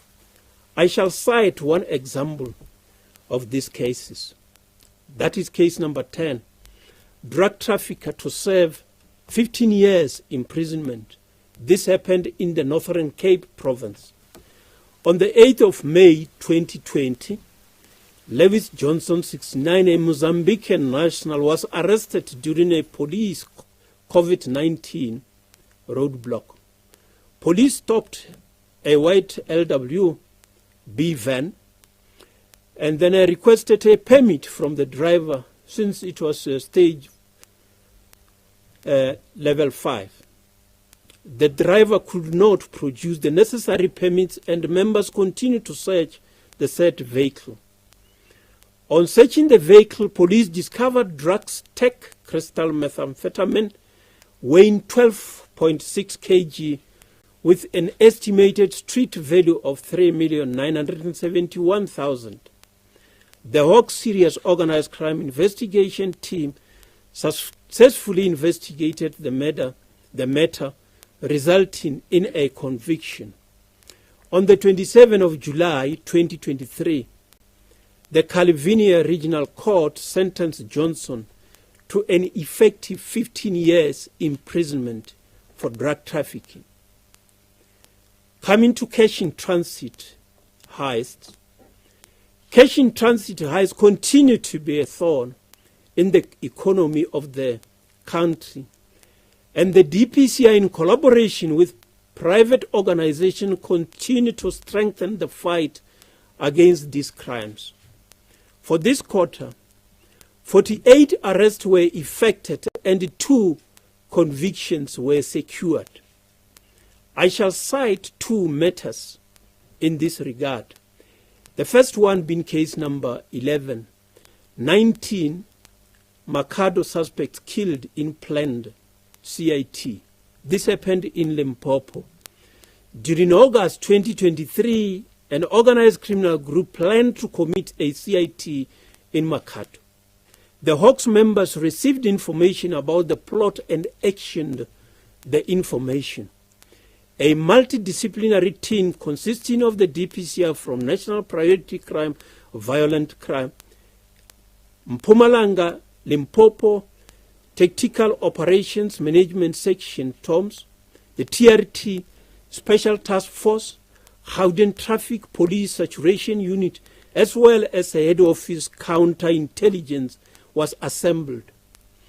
An observation was held on the suspects. On the 1st of September 2023, the suspects were about to leave the house to execute their mission when they realized that they were being monitored, and they started shooting at the team. A 90-minute shootout ensued. 19 individuals, that is 17 males and 2 females, perished during the shootout with the police at the safe house in LT Villas at Makado. The Hawks team leader was seriously injured during the engagement with the suspects. When the scene was combed, the team found 11 firearms with ammunition and multiple magazines, AK-47, R1, R5, and pistols, as well as prime explosives, plus detonators, boosters, lead cords, and raw explosives were seized.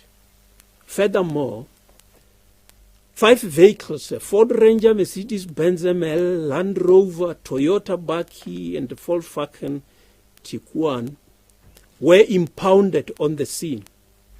Whilst police were busy engaging the suspects in Makado, another group of police team proceeded to another safe house in Toyando, where 5 suspects were arrested. The arrested suspects are believed to be part of those who perished in Makado.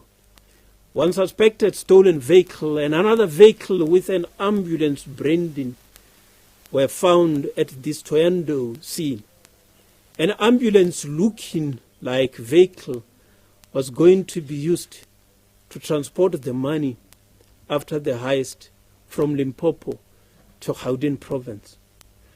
5 accused, Asanda Makau, Charity Makwezana, Ramabale Justice Peta, Vusimusi Tamwe, Samuel Rama Pekai, and Silo Shadrach Mpozi were charged with possession of suspected stolen motor vehicles, theft, conspiracy to commit crime, and fraud. They appeared before the Vuan Magistrates Court on the 4th of September 2023. The case was postponed to the 3 October, where one of the accused, Charity Makwezana, was released on 1,500 rand bail.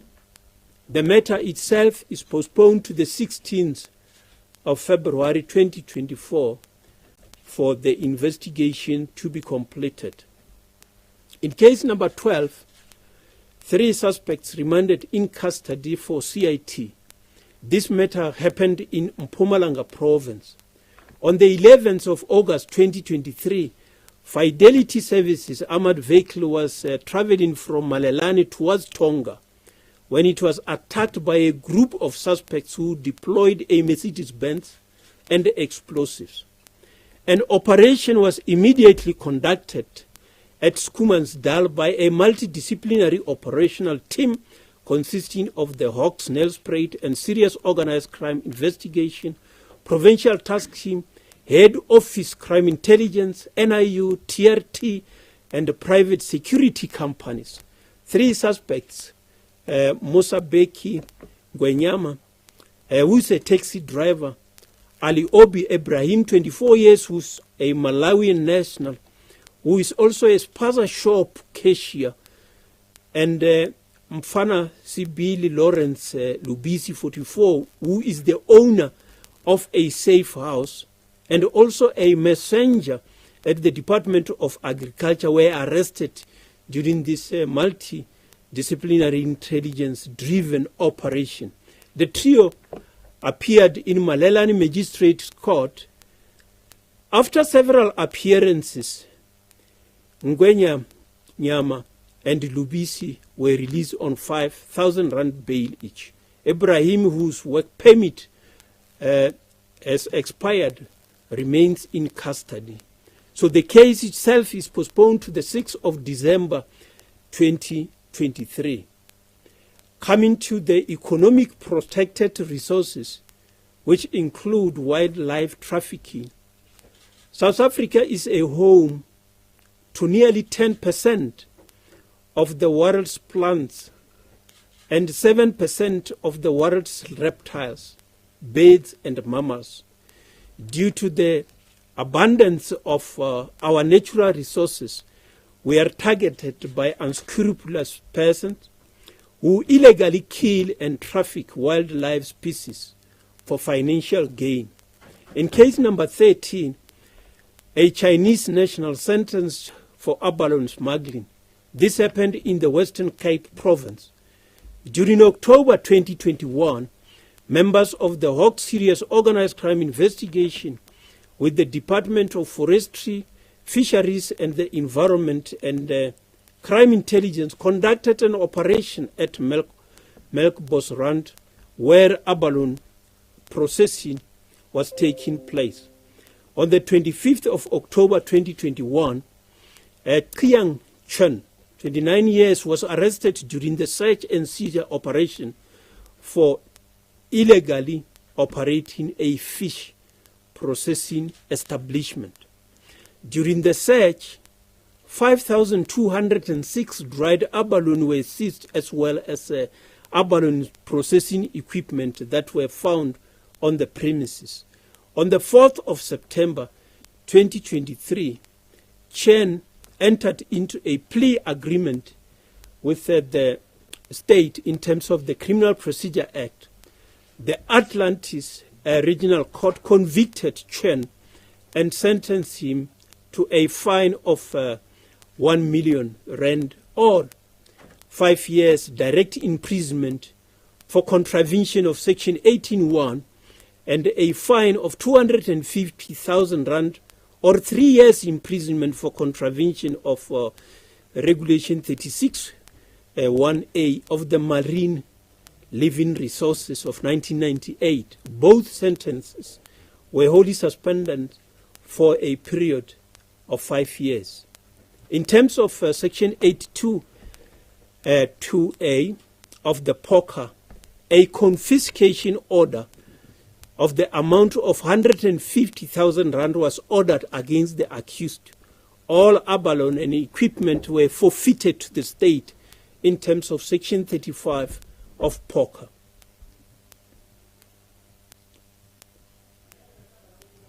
In case number 14, fugitive arrested for 14.7 million Eskom fraud. This happened in Mpumalanga. During April 2013, Jones colluded with Thandeka Innocentian Nkosi, 42 years, who was working for Eskom as a senior buyer.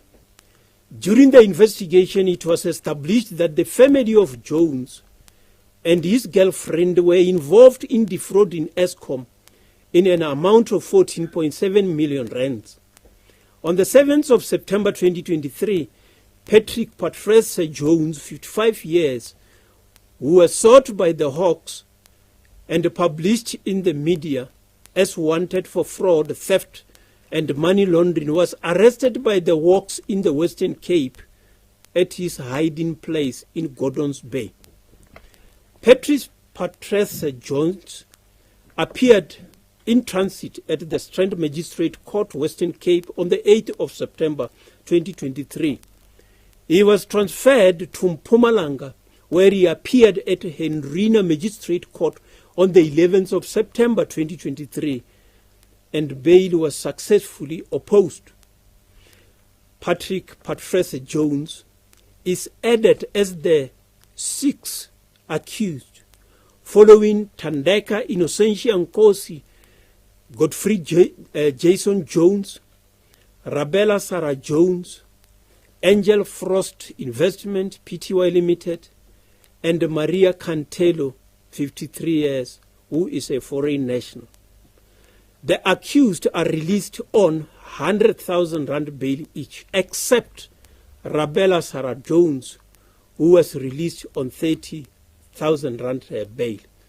The case is transferred to Middleburg Specialized Commercial Crime Court, and it is postponed to the 4th of December 2023, where the accused will then be formally joined with the other 5 accused, so that all 6 appear at the Specialized Commercial Crimes Court.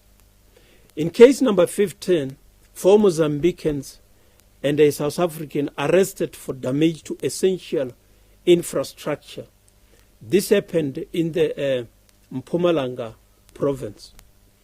On the 10th of September 2023, a team comprising of the Hawk Serious Organized Crime Investigation based in Middleburg, Transnet investigators, LCRC, and Amato Solutions conducted a disruptive operation based on information regarding the group of suspects who were planning to steal Transnet overhead cables in Delmas. During the operation, 4 Mozambicans, Charles Chirinzani, 14 years old, Johannes Mavia Mapendani, Sizwe Rinze Masasani, Lino Machave, and a South African, Temba Swele, 27 years, were found busy harvesting Transnet overhead cables. The 5 were arrested, and the exhibits, which included overhead cables to the value of 3 million, bolt cutter in Isu's Baki, to the value of 150,000 rand, were seized. On the 12th of September 2023, the accused made their first appearance at Delmas Magistrates Court for damaging of essential infrastructure and contravening the Immigration Act. They appeared several times for bail application, and the matter is now postponed to the 4th of December 2023 for the judgment on bail. In case number 16, a Zimbabwean sentenced to 15 years imprisonment. This happened in Limpopo province. In July 2023, the South African Revenue Service personnel were busy scanning the vehicle at Beitbridge port of entry when they noticed a suspicious items that were loaded in a truck that was driven by Josephat Bayai, 43 years, from Zimbabwe. The Beitbridge port of entry-based police, the local criminal record center, and the bomb technicians were summoned to the scene.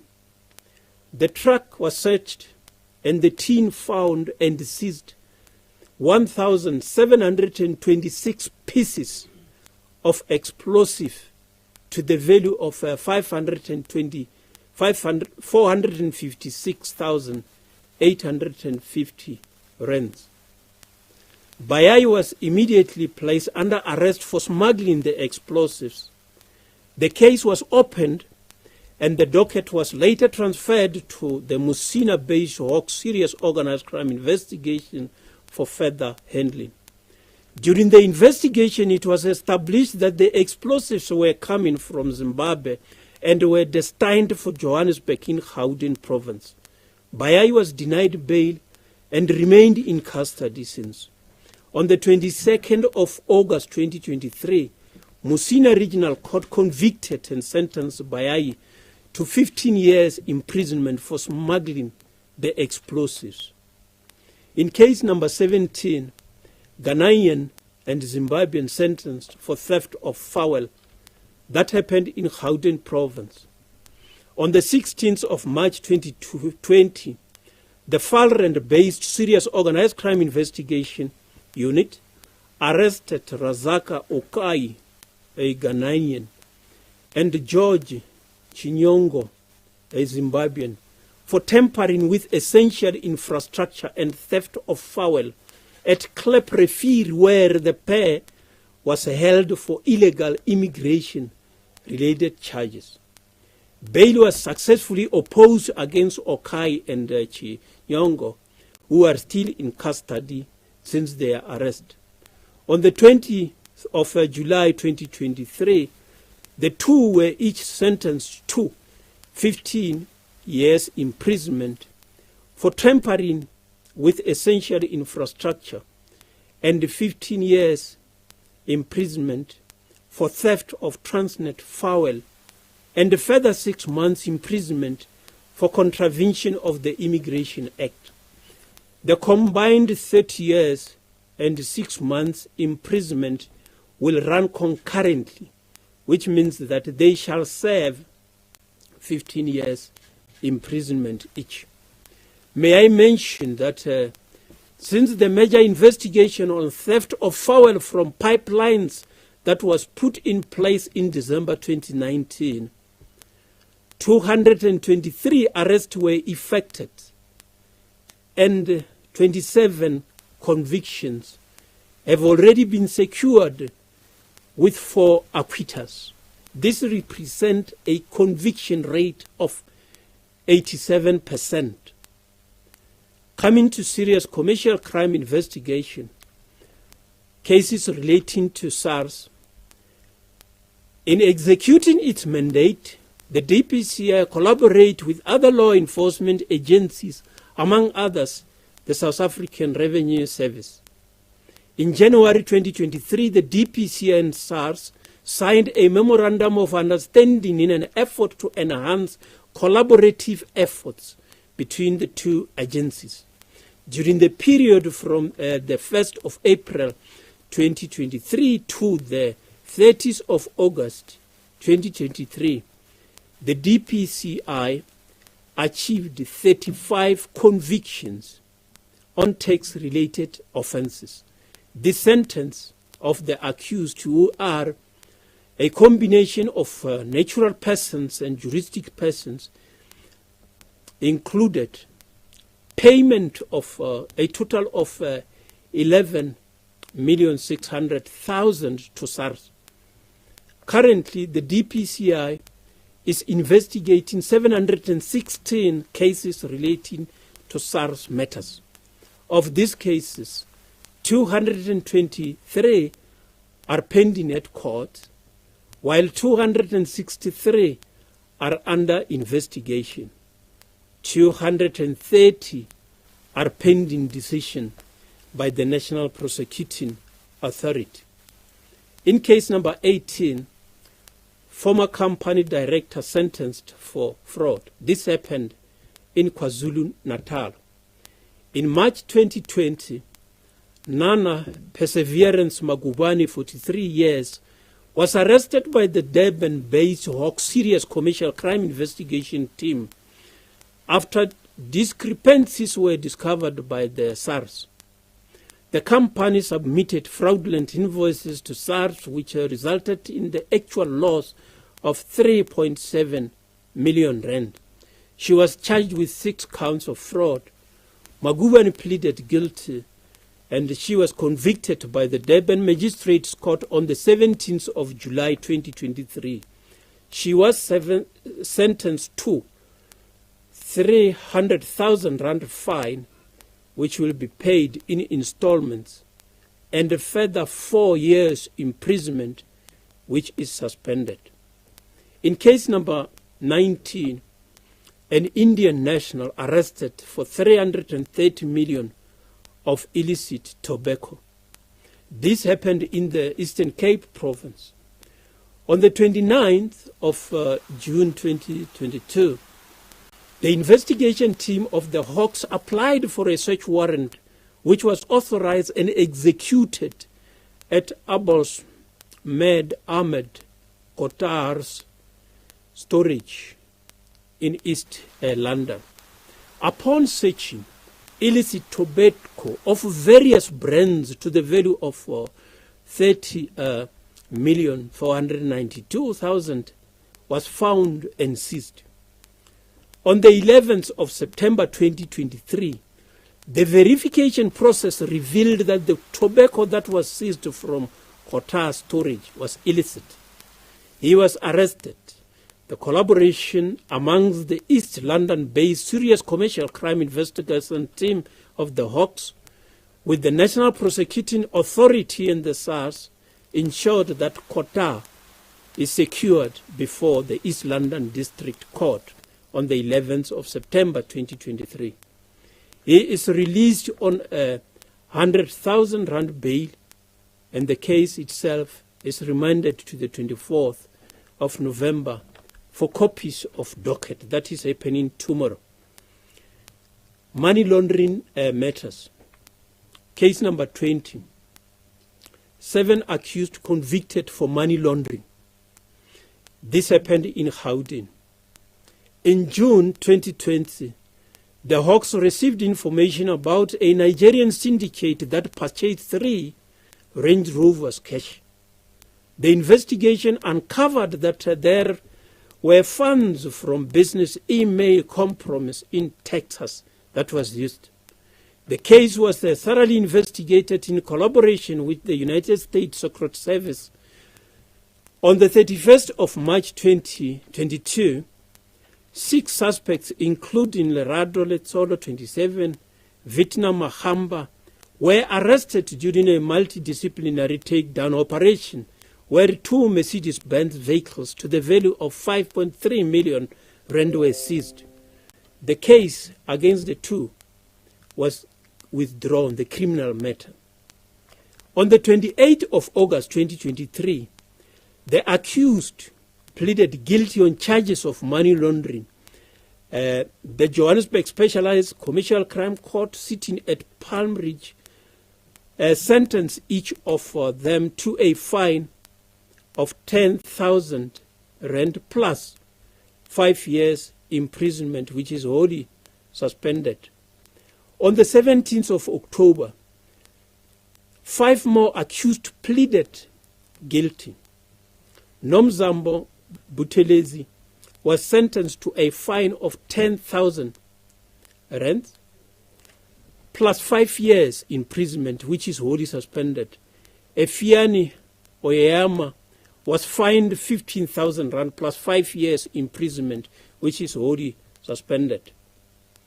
Stanley Oko and Helen Oko, who are a couple, as well as Emmanuel Akindunmade, will appear on the 27th of November 2023 for trial. In case number 21, hefty sentence for bogus estate agents. This happened in the Free State province. On the 19th of June 2014, the victim saw an advertisement of a house on sale in a newspaper. The victim, which is the who pursued the advert by Sabata Israel Bapani 60 years. She then met with the advertiser, who acted as an estate agent, and accepted the offer to purchase that house. The victim paid an amount of 100,000 to the suspect, Bapani, for the purchase of that house. When the victim wanted to occupy the house, she discovered that the suspect was not the lawful owner of the house nor designated as the estate agent. The suspect failed to return the victim's funds on request. The matter was reported to the Hawks Serious Commercial Crime Investigation that is based in Bloemfontein. The investigation culminated in the summons being served on the suspect on the 10th of August 2021.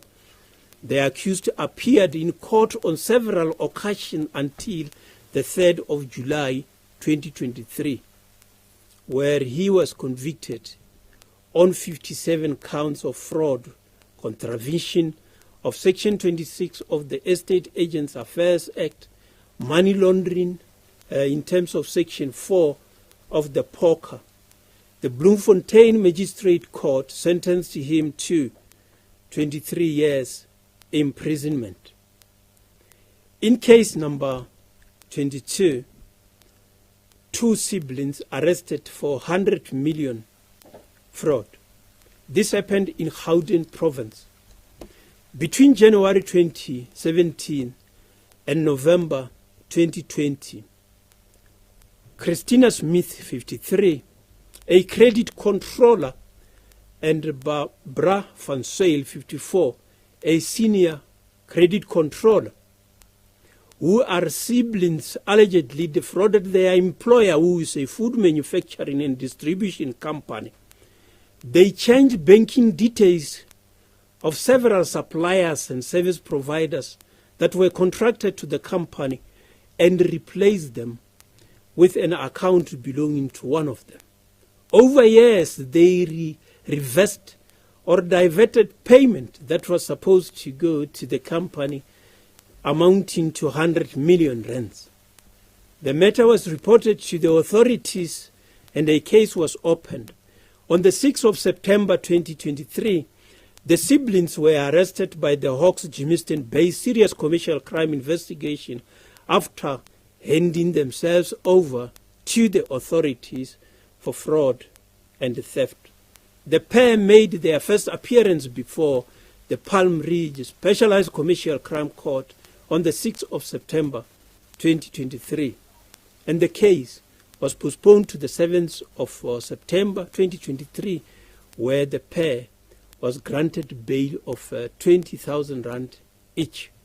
The case itself is postponed to the 8th of February 2024 for copies of a case docket to be provided to the defense.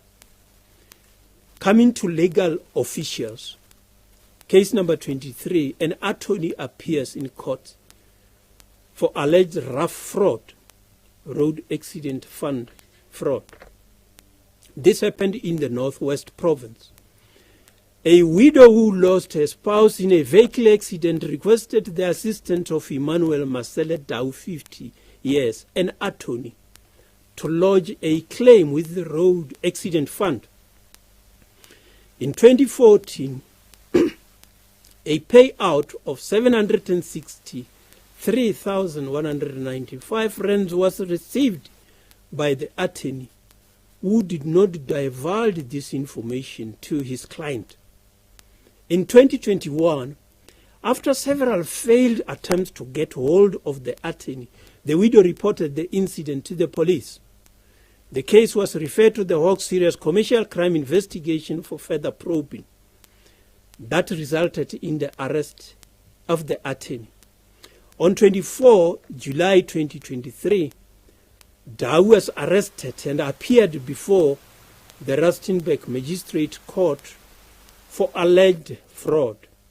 He was released on 5,000 rand bail. The case itself is postponed to the 23rd of January 2024. In case number 24, an advocate arrested for corruption. This happened in the Western Cape province. On the 23rd of September 2022, an advocate Puti, given Mutemani 35 years, allegedly approached a member of the NPA and offered 50,000 rand to file representation in favor of his client to make the state's case disappear. A warrant of arrest was issued against Advocate Mutemani. On the 8th of September 2023, the Belleville-based Serious Corruption Investigation Team arrested Advocate Mutemani for corruption. The accused made the first appearance in the Belleville Regional Court on the 8th of September 2023. He is out on 5,000 rand bail, and the next court date is set for the 30th of January 2024 for the outcome of legal representation. Coming to financial investigation section and the asset forfeiture investigation section of the priority crime specialized investigation within the Hawks. Through the continuous support in respect of financial investigation provided by the PCSI, that is Priority Crime Specialized Investigation, 17 accused persons were convicted in 5 cases for money laundering based on court decisions in terms of Section 4, 5, and 6 of poker that involve an amount of 7,096 counts. The PCSI managed to finalize financial investigation and submitted a total number of 98 cases to the assigned prosecutors for decision whether to bring money laundering charges or not. A total number of 88 court orders with a monetary value of 52,381,000 were granted during this quarter. Of these orders, 57 were preservation orders with a monetary value of 42,192,000. 29 are forfeiture orders with a monetary value of 9 million. 2 are restrained orders with a monetary value of 791. It will be recalled that I have indicated in the beginning when I cite just one example of matters relating to the proceeds, the assets, that I'm only reflecting one. But there are 88 of these matters which we have achieved during this quarter. This 88 is not added in the 1,045 matters that I have referred to. An amount of 822,400 was paid into the criminal assets recovery account, which is a matter that has now been completely finalized. The others you can see that is restraint order, preservation order, which are still going through the process until we get to finality where they are finally declared forfeited by the court.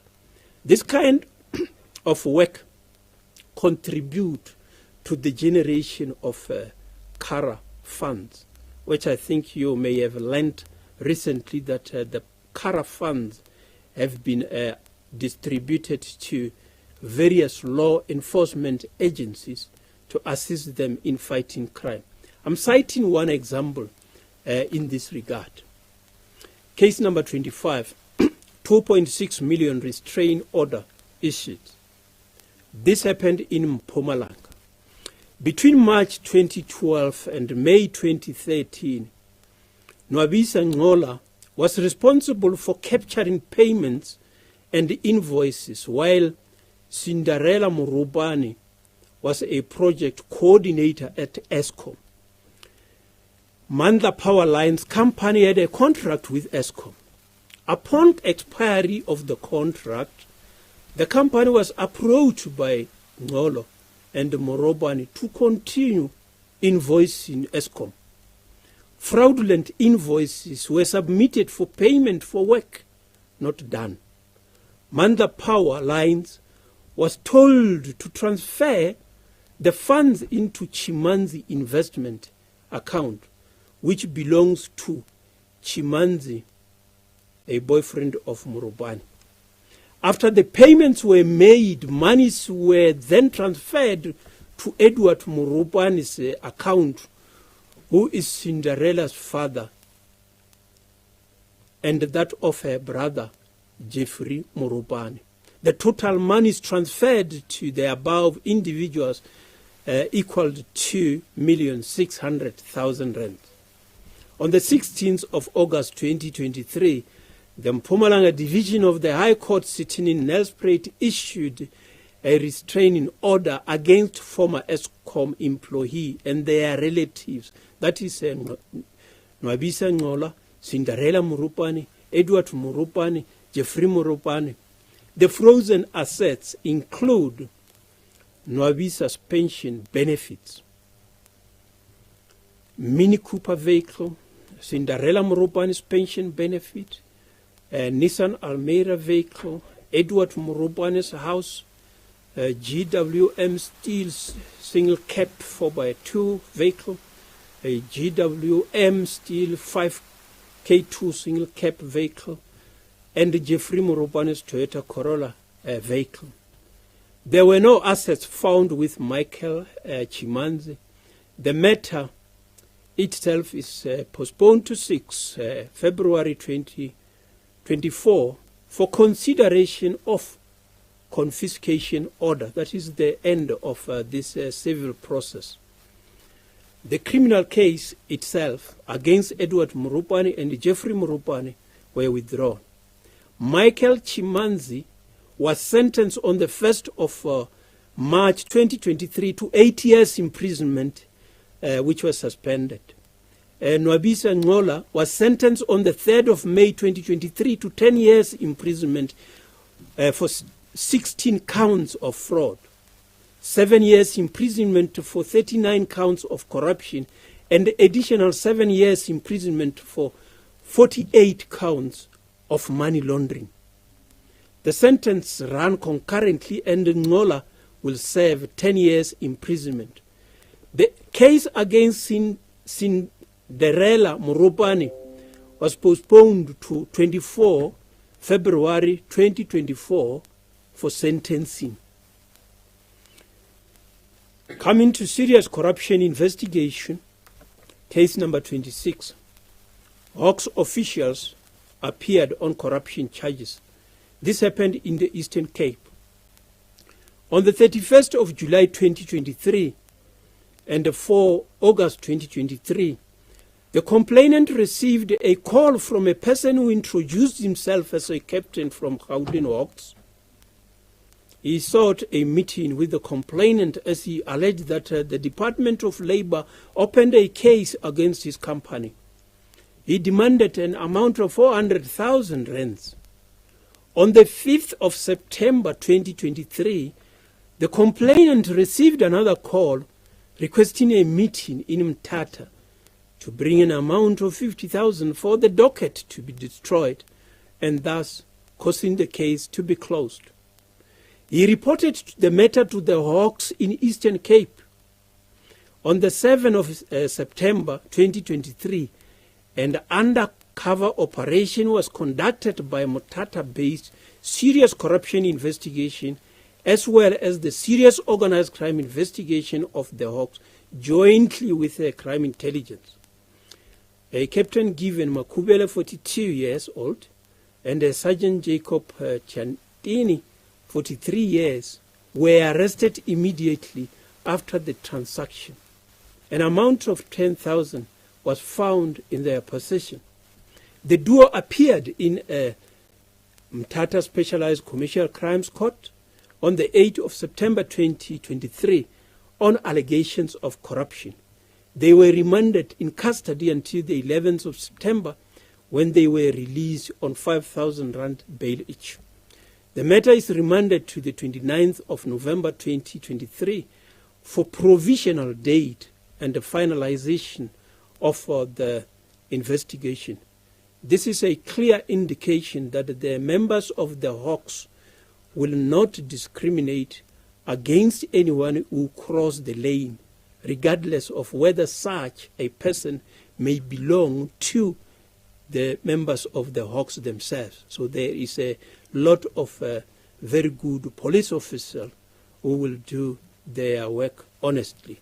This does not mean that we are saying that anyone is guilty of an offense. We are all innocent until proven otherwise by the court of law.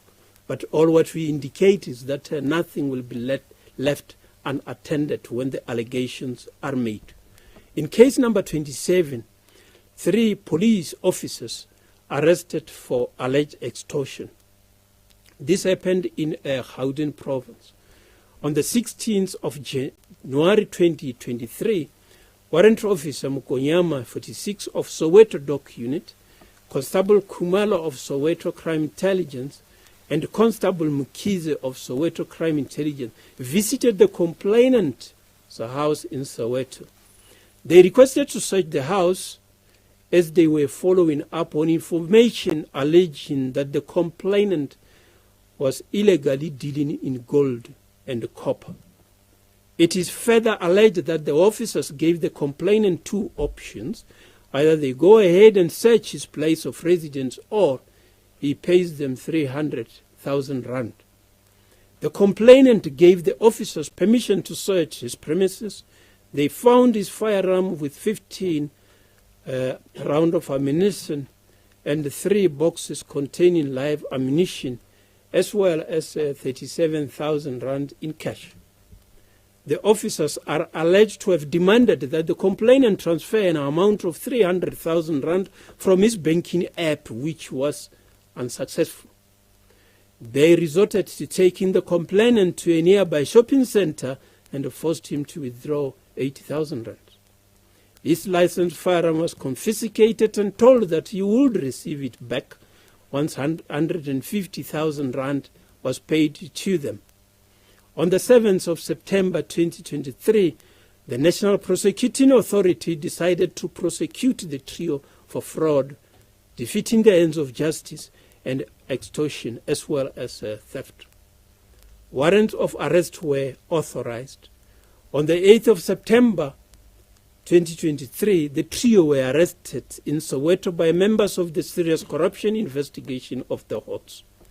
They appeared before the Protea Magistrates Court, where the case was postponed to the 13th of September 2023 and the 15th September 2023, resulting in the granting of bail of 5,000 to them.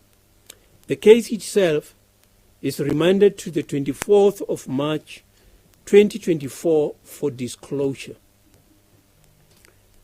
In matters related to COVID-19, the DPCI continues to jointly respond to those who committed crimes relating to COVID-19 relief fund. This is coordinated at the Fusion Center, which is a house at the Financial Intelligence Center. A joint media statement is being arranged, which the media will be informed of the date where the briefing will be done. So I will not be going into detail to show the achievement of those collaboration methodology that I was embarked upon at the Fusion Center.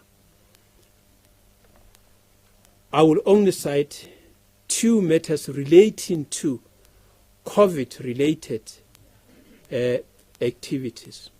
The first one being case number 28, 2 convicted and sentenced for defrauding UIF, Unemployment Insurance Fund.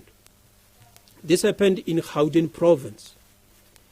In April 2020, during the COVID-19 pandemic, Golodzi General Construction and Service Providers Company fraudulently applied for the COVID-19 Temporary Employer-Employee Relief Scheme TERS using the name of Lido Golodzi Trading Enterprises.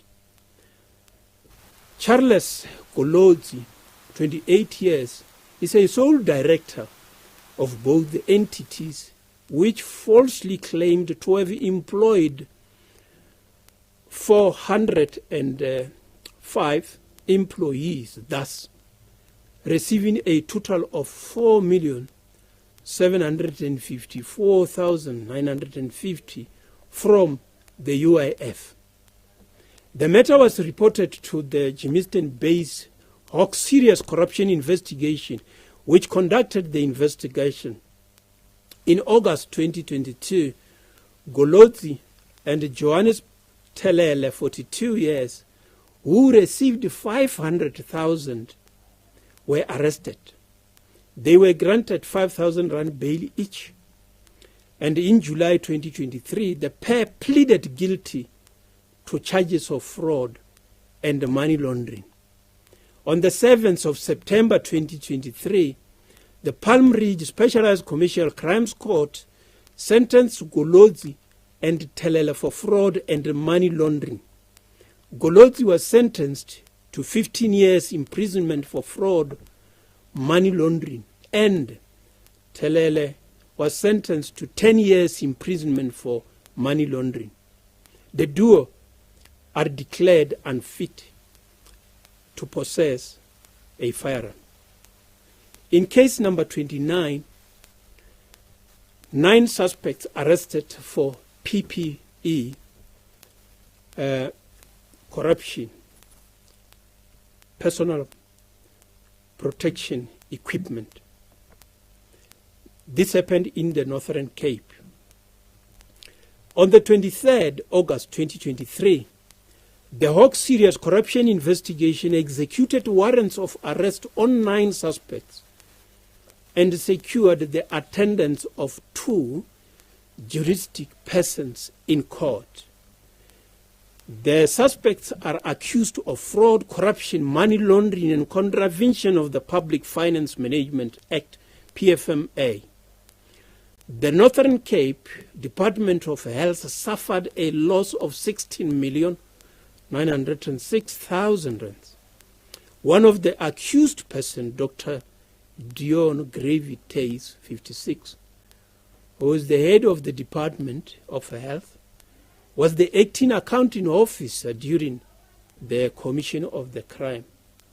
On the 16th of August 2023, Tays was sentenced on another matter of contravening the PFMA relating to the 96 million rand lease agreement. The matter was investigated by the Hawk Serious Corruption Investigation Team, which arrested him in March 2021. He was sentenced to a fine of 150,000 rand or 3 years imprisonment, of which 100,000 rand or 2 years imprisonment was suspended. The other accused who are officials in the department are Daniel Musiman Habe, 54 years, who is the chief financial officer, Victor Nyogon, 41, Montuko Mary Lifa, 39, Siabulela Boy, 38, Hoiti Mudimu Pete Musegi, 50, Dibueng Manyeta, 63, as well as 2 company directors, Kanyedizwe Fester, 14, 4, Gilebo Hodzo, 58.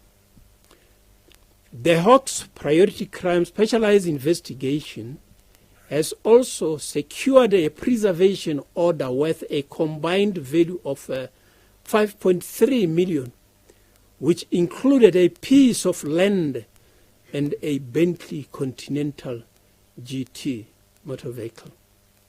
All accused have been granted bail. The case itself is postponed to the 29th of January 2024 for disclosure of the content. The last case which is case number 30, 15 accused persons shares 654 years imprisonment. This happened in the Western Cape. One shall observe how a single case can be finalized in piecemeal because of the way in which the defense will be advancing various reasons. On the 5th of March 2018, members of the Hawks Economic Protected Resources, assisted by the TRCT members, a special task force, Asset Forfeiture Unit of the NPA, as well as the Department of Forestry, Fisheries and Environment, conducted an integrated takedown operations where 18 targets were arrested. 3 of the accused died while the trial was still on. On the 1st of September 2023, Winston Mervyn Bush and Nomvuyo Cornelia Mudlouni pleaded guilty for colluding with abalone poachers by illegally selling back the seized abalone and escorting the abalone shipment. Winston Mervyn Bush was convicted on 6 counts of managing organized crime, participation, money laundering, corruption, possession of abalone, and was sentenced to a combined period of 27 years imprisonment. Bush will serve 5 years direct imprisonment because the counts run concurrently. The second convict, Nomvuyo Cornelia Mudlouni, was convicted on 7 counts of managing organized crime, participation in organized criminal activities, money laundering, corruption, possession of abalone, and was sentenced to a combined period of 30 years imprisonment. On the 15th of August 2018, Cotley May entered into a plea agreement with the state in terms of the Section 105, capital letter A of the Criminal Procedure Act, and he was duly convicted on 2 counts of corruption and contravention of the Marine Living Resources Act. He was sentenced to a fine of 20,000 rand or 24 months imprisonment and a further 8 years imprisonment, which is wholly suspended. On the 12th of February 2021, Solomon Souls entered into a plea agreement with the state in terms of the Criminal Procedure Act and was convicted on 41 counts and sentenced to a combined period of 249 years imprisonment. He is to serve 18 years effective imprisonment because these counts run concurrently. On the 19th of February 2021, Preston Julius entered into a plea agreement with the state where he was convicted on 5 counts and sentenced to 19 years imprisonment. He is to effectively serve 5 years imprisonment because some of the counts, the sentences run concurrently. On the 11th of August 2023, the following accused persons were respectively sentenced by the Western Cape High Court on charges of a pattern of racketeering activity for managing organized crime, participation in money laundering, corruption, and possession of abalone. I just want to remind the viewers that a crime, an offense of a pattern of racketeering activity, that is what in layman we call organized crime.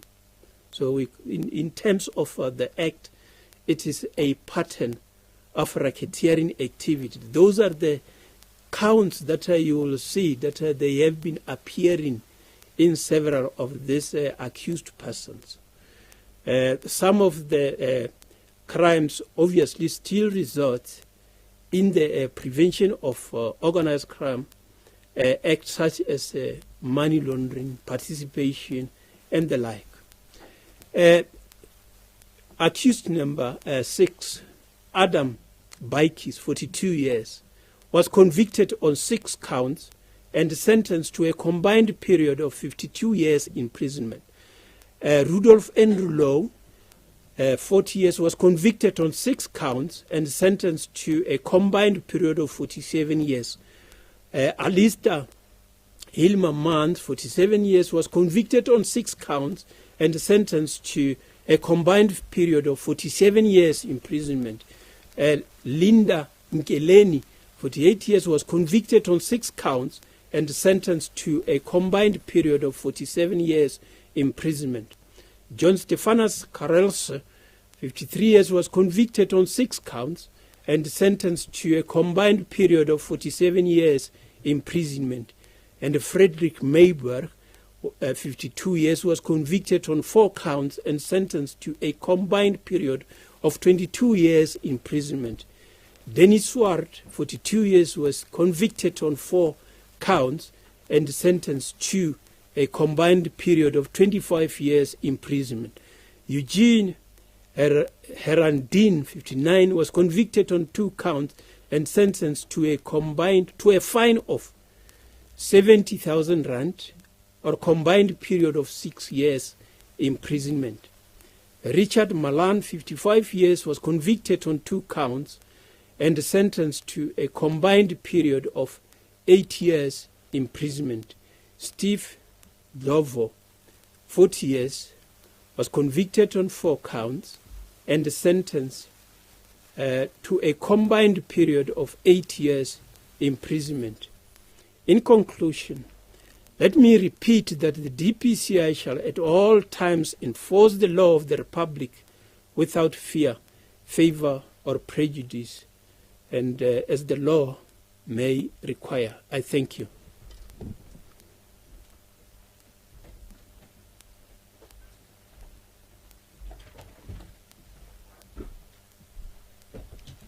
Thank you very much, General Libya, for the comprehensive presentation of the successes.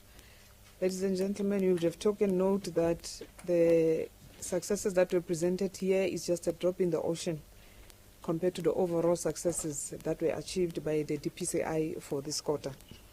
As we move forward, we are now going to move on to the questions and answer session. As is a norm, I would request that as you pose a question, start by stating your name and the media house and then the questions. We will start by in-house, and thereafter Takalani will take us through the questions that are posed online. Can you see by show of hands those who would want to ask questions? Okay, I've got 2 hands in the front. Oh, we can start because he's looking down. My name is Larato Moza from Power FM News. Lieutenant General, my question is with regards to the cash in transit house. As the DPCI, are you not concerned, given that you're reporting that you had about 48 arrests, however, only 2 convictions? Are you not concerned regarding that? Thank you. Thank you. My name is Mulutu from EHCA. My first question also relates to the cash in transit heights. We are now going into the festive season, and in your presentation you described this as a fun on the side of the South African economy. Without asking you to divulge the operational details, what is the approach in general going into the festive season where one would expect that there would be a peak?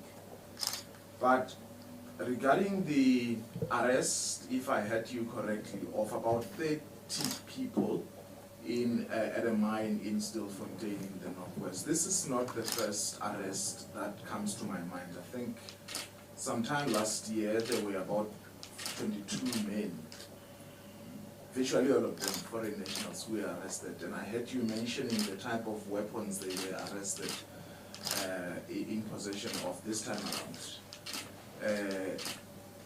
At that time, I think members of the SAPS arrested the 22 people in possession of 15 AK-47 and various other rifles.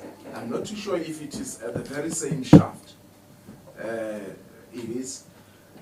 That for me is just raising a whole lot of questions. To say you arrested so many people, and I do remember when that group appeared in court, there were about 60 others who were appearing in court for a similar activity. In total on that day there were 90 people appearing in court. So this would strike anyone really as something very serious. And if you look at your mandate as the Hawks, partly it is to combat this, besides investigating, but also to prevent these things from happening. Maybe if you can just paint us the amount of work with regard to that particular area. Are you really failing in terms of stemming this particular type of crime in that area? Thank you. Any other question in-house? Nothing? General, if you allow, I think maybe we should take online and then I can just respond. Takalan, is there anything online? Thank you, Brigadier. We have Raymond from Network 24, and the question is how many state capture cases that the Hawks investigated that has been successfully prosecuted by the NPA, and do the Hawks have confidence in the NPA to prosecute these cases successfully? And Marvin Adams, who is a freelance journalist, could you please provide an update on the Hawks' efforts to combat the proliferation of illegal firearms? Specifically, could you share the total number of firearms seized by the Hawks in recent months, and how many of those seized firearms were decommissioned police guns? And Alex from News 24 with 3 questions. One, what is the Hawks' current conviction rate across the board, and how many of the arrests over the last financial year have turned into convictions? And the second one, what is the vacancy rate in terms of investigators, and how many investigators do the Hawks currently have, and is it enough to deliver on the mandate of the DPCI? And with your vocal from the SABC, how far have the Hawks investigations gone? Some of the Department of Defense cases referred to you by the Auditor General involving an accumulated 7.9 billion rand in irregular and fruitless expenditure. Have any cases been concluded? And we again, if the Hawks investigated how the Department of Defense got to import heparin during COVID, and if so, how was the decision taken, and who was responsible, and have there been any consequences? And the last 2 questions are coming from Mpo, who is representing Sunday World. And the first one is in April 2023, the accused persons in the first state capture case, the Nulani fraud case, were acquitted. And this week, Matsela Gogo's corruption case was struck off the roll. What is the Hawks' response with regards to these losses by the NPA Investigative Directorate? And is this an indictment on the Investigative Directorate's investigating methods? And the last question, with regards to the Parapara farm robbery investigation, has the Hawks investigation given the Hawks information as to whether President Cyril Ramaphosa should be prosecuted by the NPA. And as the Hawks investigation into the Parapara farm robbery, given the Hawks information as to whether the head of the Presidential Protection Unit should be prosecuted by the NPA. Thank you. Thank you, Takalani. Managed to capture all the questions.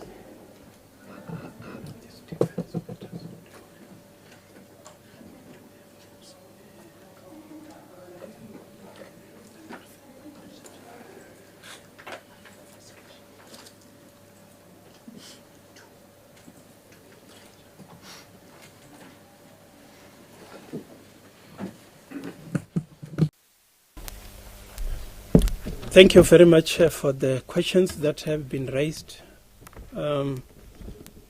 Starting with the first one by Madame Lerado, regarding the concern about the convictions on the CIT. We are not concerned about the convictions. What maybe may worry one is that the number of cases that are finalized at court is not at the same pace as the cases that we are putting on the court roll. So those suspects that we have arrested and placed on the court roll, they have not been acquitted. So their matters are still there at court. So the fact that only 2 matters have been finalized depend on how these matters can drag. You shall have observed that some of the matters I was specifically pointing out the date on which we started, the date on which the arrests were effected, and the time that it has taken for the matters to be concluded. We currently have got more than 11,000 accused persons that are serving before the various courts in the country. So maybe I should also quickly jump to the issue of the conviction rate, which is Mr. Molodro have raised. In general, I shall have highlighted one area where the conviction rate is 87%. So most of our convictions are not below 80%. So the conviction rate is very high. There are areas where we get more than 95%. So it always differs from the type of crimes to the other. But generally, the conviction rate is very, very high. One does not really want to say that we want to achieve 100% in all the matters that we put before the court, because otherwise the system might not be functioning properly. So we are comfortable with the conviction rate, and then the number of disposal of the cases at court, we would like to see more being disposed of instead of the few that are disposed. Again, the question of Mr. Molodro with regard to the approach, because it is the festive season. You shall have noted that the Minister of Police, together with the top police management, have released a plan. They invited the media to come and observe when they unfold the plans to deal with the festive season criminal activities. It is known, it is a known fact that during this season you need to be having plans, and I think that the different provinces have also unrolled their plans. So we are part and parcel of the South African Police Service while we focus on our mandate. Those activities, those nitty-gritties that requires the DPCI will be brought to the attention. You will also note that from time to time the visible policy members might be closer to where an incident is happening. They might be the one that arrive at the scene first, and then they will be doing the necessary policy work until we take over the matter. So we are all members of the South African Police Service. You are correct to say that there has been several arrests in the Stilfontein. Some of these were happening in the same hole where the latest arrests were taking place. You shall also have noted that we have indicated previously that 87 convictions were secured on those that were arrested in those illegal mining. You are correct to say that there are those that we have arrested with a whole lot of high caliber weapons. You mentioned the AK-47. That is the case that I say that it will be coming on the 30s. So this one that I was referring to from the same hole is coming on the 28th. So on the 30s will be that one. So both those are receiving attention. And indeed there are plans. We are not failing. There are plans in place. The government and the whole of society is looking at this. It's not only the police that are dealing with this. There is involvement of other departments. You shall also have observed recently that from the Kara account, from the Kara funds, part of the monies have been given to that plan to ensure that that particular plan to deal with the illegal mining activities is addressed. I think you shall also have taken note that the state president have also assigned members of the South African National Defence Force to join the South African Police Service in dealing with that particular challenge. So amongst the activities that you shall have learned on the media, which a briefing was done by the ministers recently here, is that these holes will be sealed, and they are busy with the process of doing that in a professional manner. So one will not be detailing the plan as you have already indicated, but rest assured that there is a plan to deal with that. And I can indicate that 2 days ago there was also an indication of the JCPS in dealing with that particular challenge. So it is receiving attention. The questions from Raymond regarding the two matters that were unfortunately one lost in the Free State and the other one recently. We are not losing confidence in the NPA. There are reasons why the decision, the bench have decided as they have. Firstly, in the first one, I think that you shall have taken note that the NPA is appealing that ruling. They are of a different view as regard to what was decided by the court.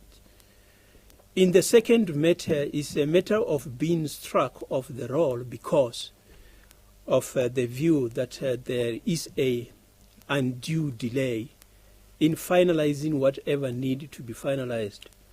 If you shall have listened to the brief by the ID when they were making presentation before the SCOPA, they shall have elaborated on the reason and their view, explaining what their view is regarding striking the matter from the roll. It is not a dead matter. The NDPP have got authority to issue a directive to reinstate the matter. So that is what the presiding officer will expect, that when they resuscitate the matter, they would like to see that letter from the NDPP. So that matter will still receive attention. So we can't lose confidence in the NPA. They are the ones who do prosecution. we as the Hawks only conduct the investigation and provide what they require of us in order that they can go and argue these matters. And one thing that we should keep in mind is that these matters must be proven beyond reasonable doubt. It differs when you deal with a civil case, where at times we deal with the attachment confiscation of the assets. That one is simpler as compared to proving one criminal case. So I think that obviously the ID will be in a position to explain itself.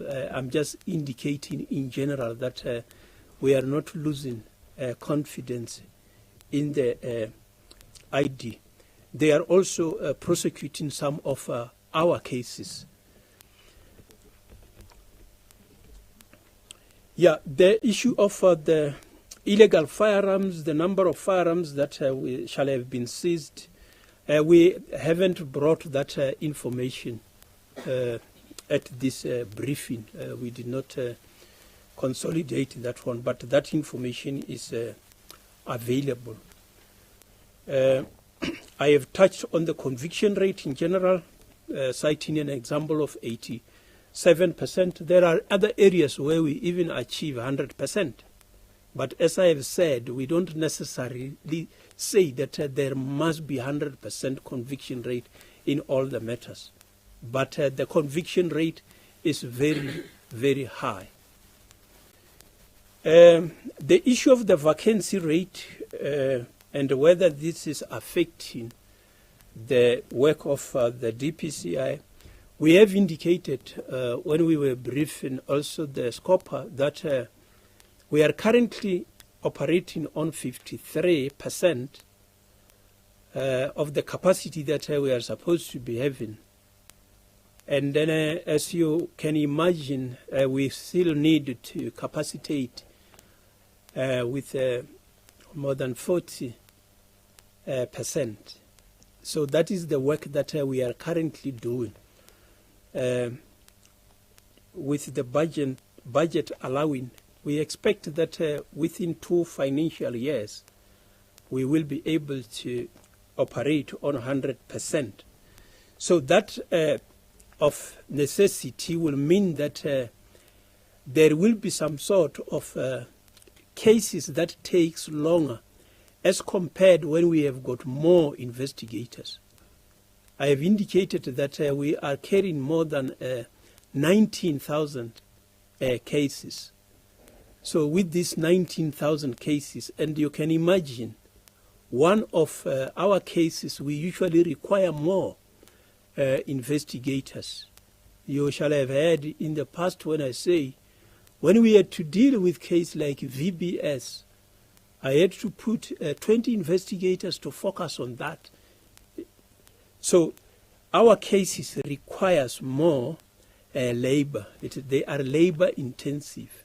They have to obtain more than 1,000 statements before we can satisfy the prosecution team that the case is watertight. They can go and argue on it in court. So if we can get more resources, it means that we may be able to finalize more cases.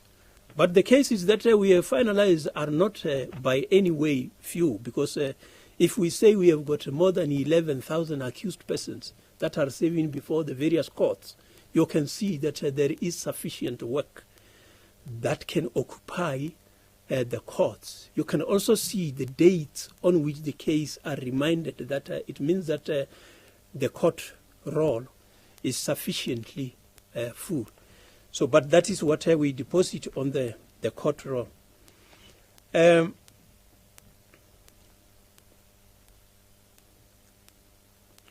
There is a questions from Mr. Mvoko on the matters reported by the defense force. We haven't brought the details here, but safe to say that the matters are under investigation, so we did not bring that as part of the brief.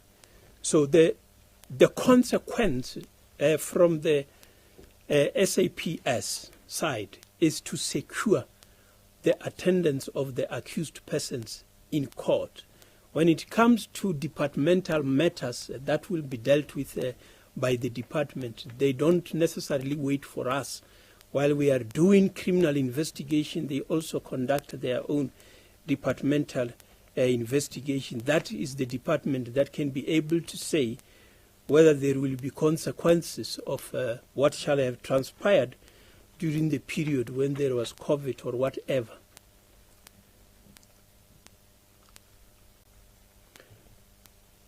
I think the last case from the Sunday World,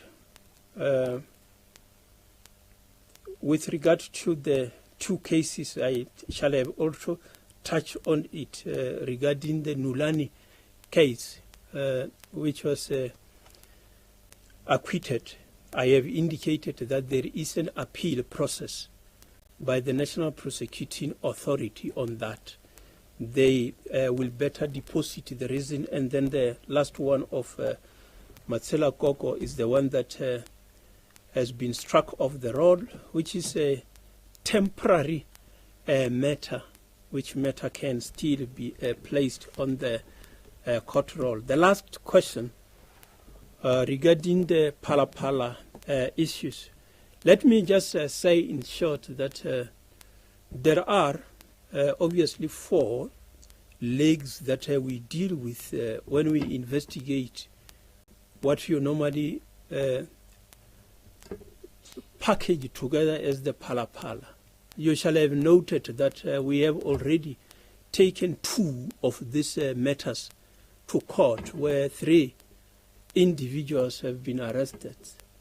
And as we are sitting here now, we are pursuing the other 2. We will be able to communicate when we get hold of them.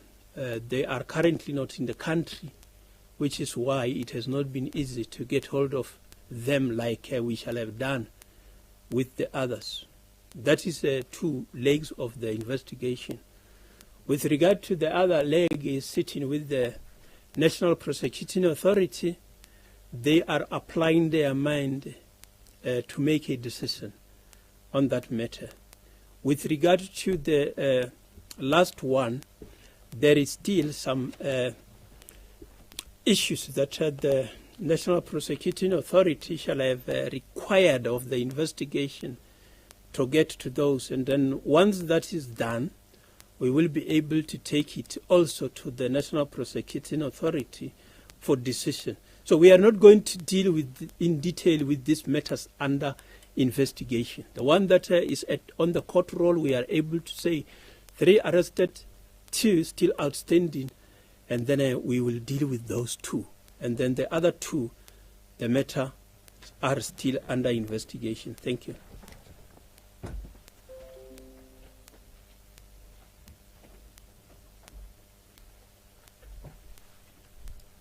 Thank you very much, General. We've come to the end of the briefing, unless if there's any other questions before we close. Okay. In the absence of any, thank you very much. Oh, online. The question is, are there any progress regarding the investigation of the murder of Colonel Franz Matiba? Thanks.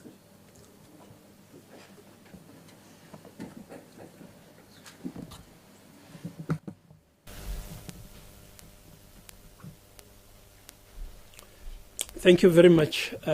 Like any other case where a police official has been killed, we seriously look at that investigation. That particular murder of Colonel Matiba is receiving attention. There is good progress that has been made.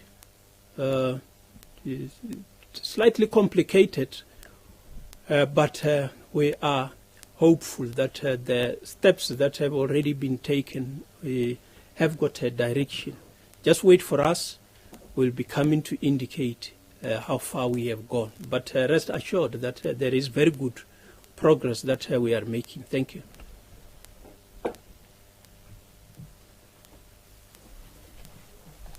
Thank you, General. Any follow-up interviews can be forwarded to Kenan Mahale. Muloto, is it a question or interview? Oh, already received yours. Thank you very much. If there are any, they can be forwarded to Kenan Mahale. Ladies and gentlemen, once more, thank you very much. Kenan, come to the end of the session. Thank you.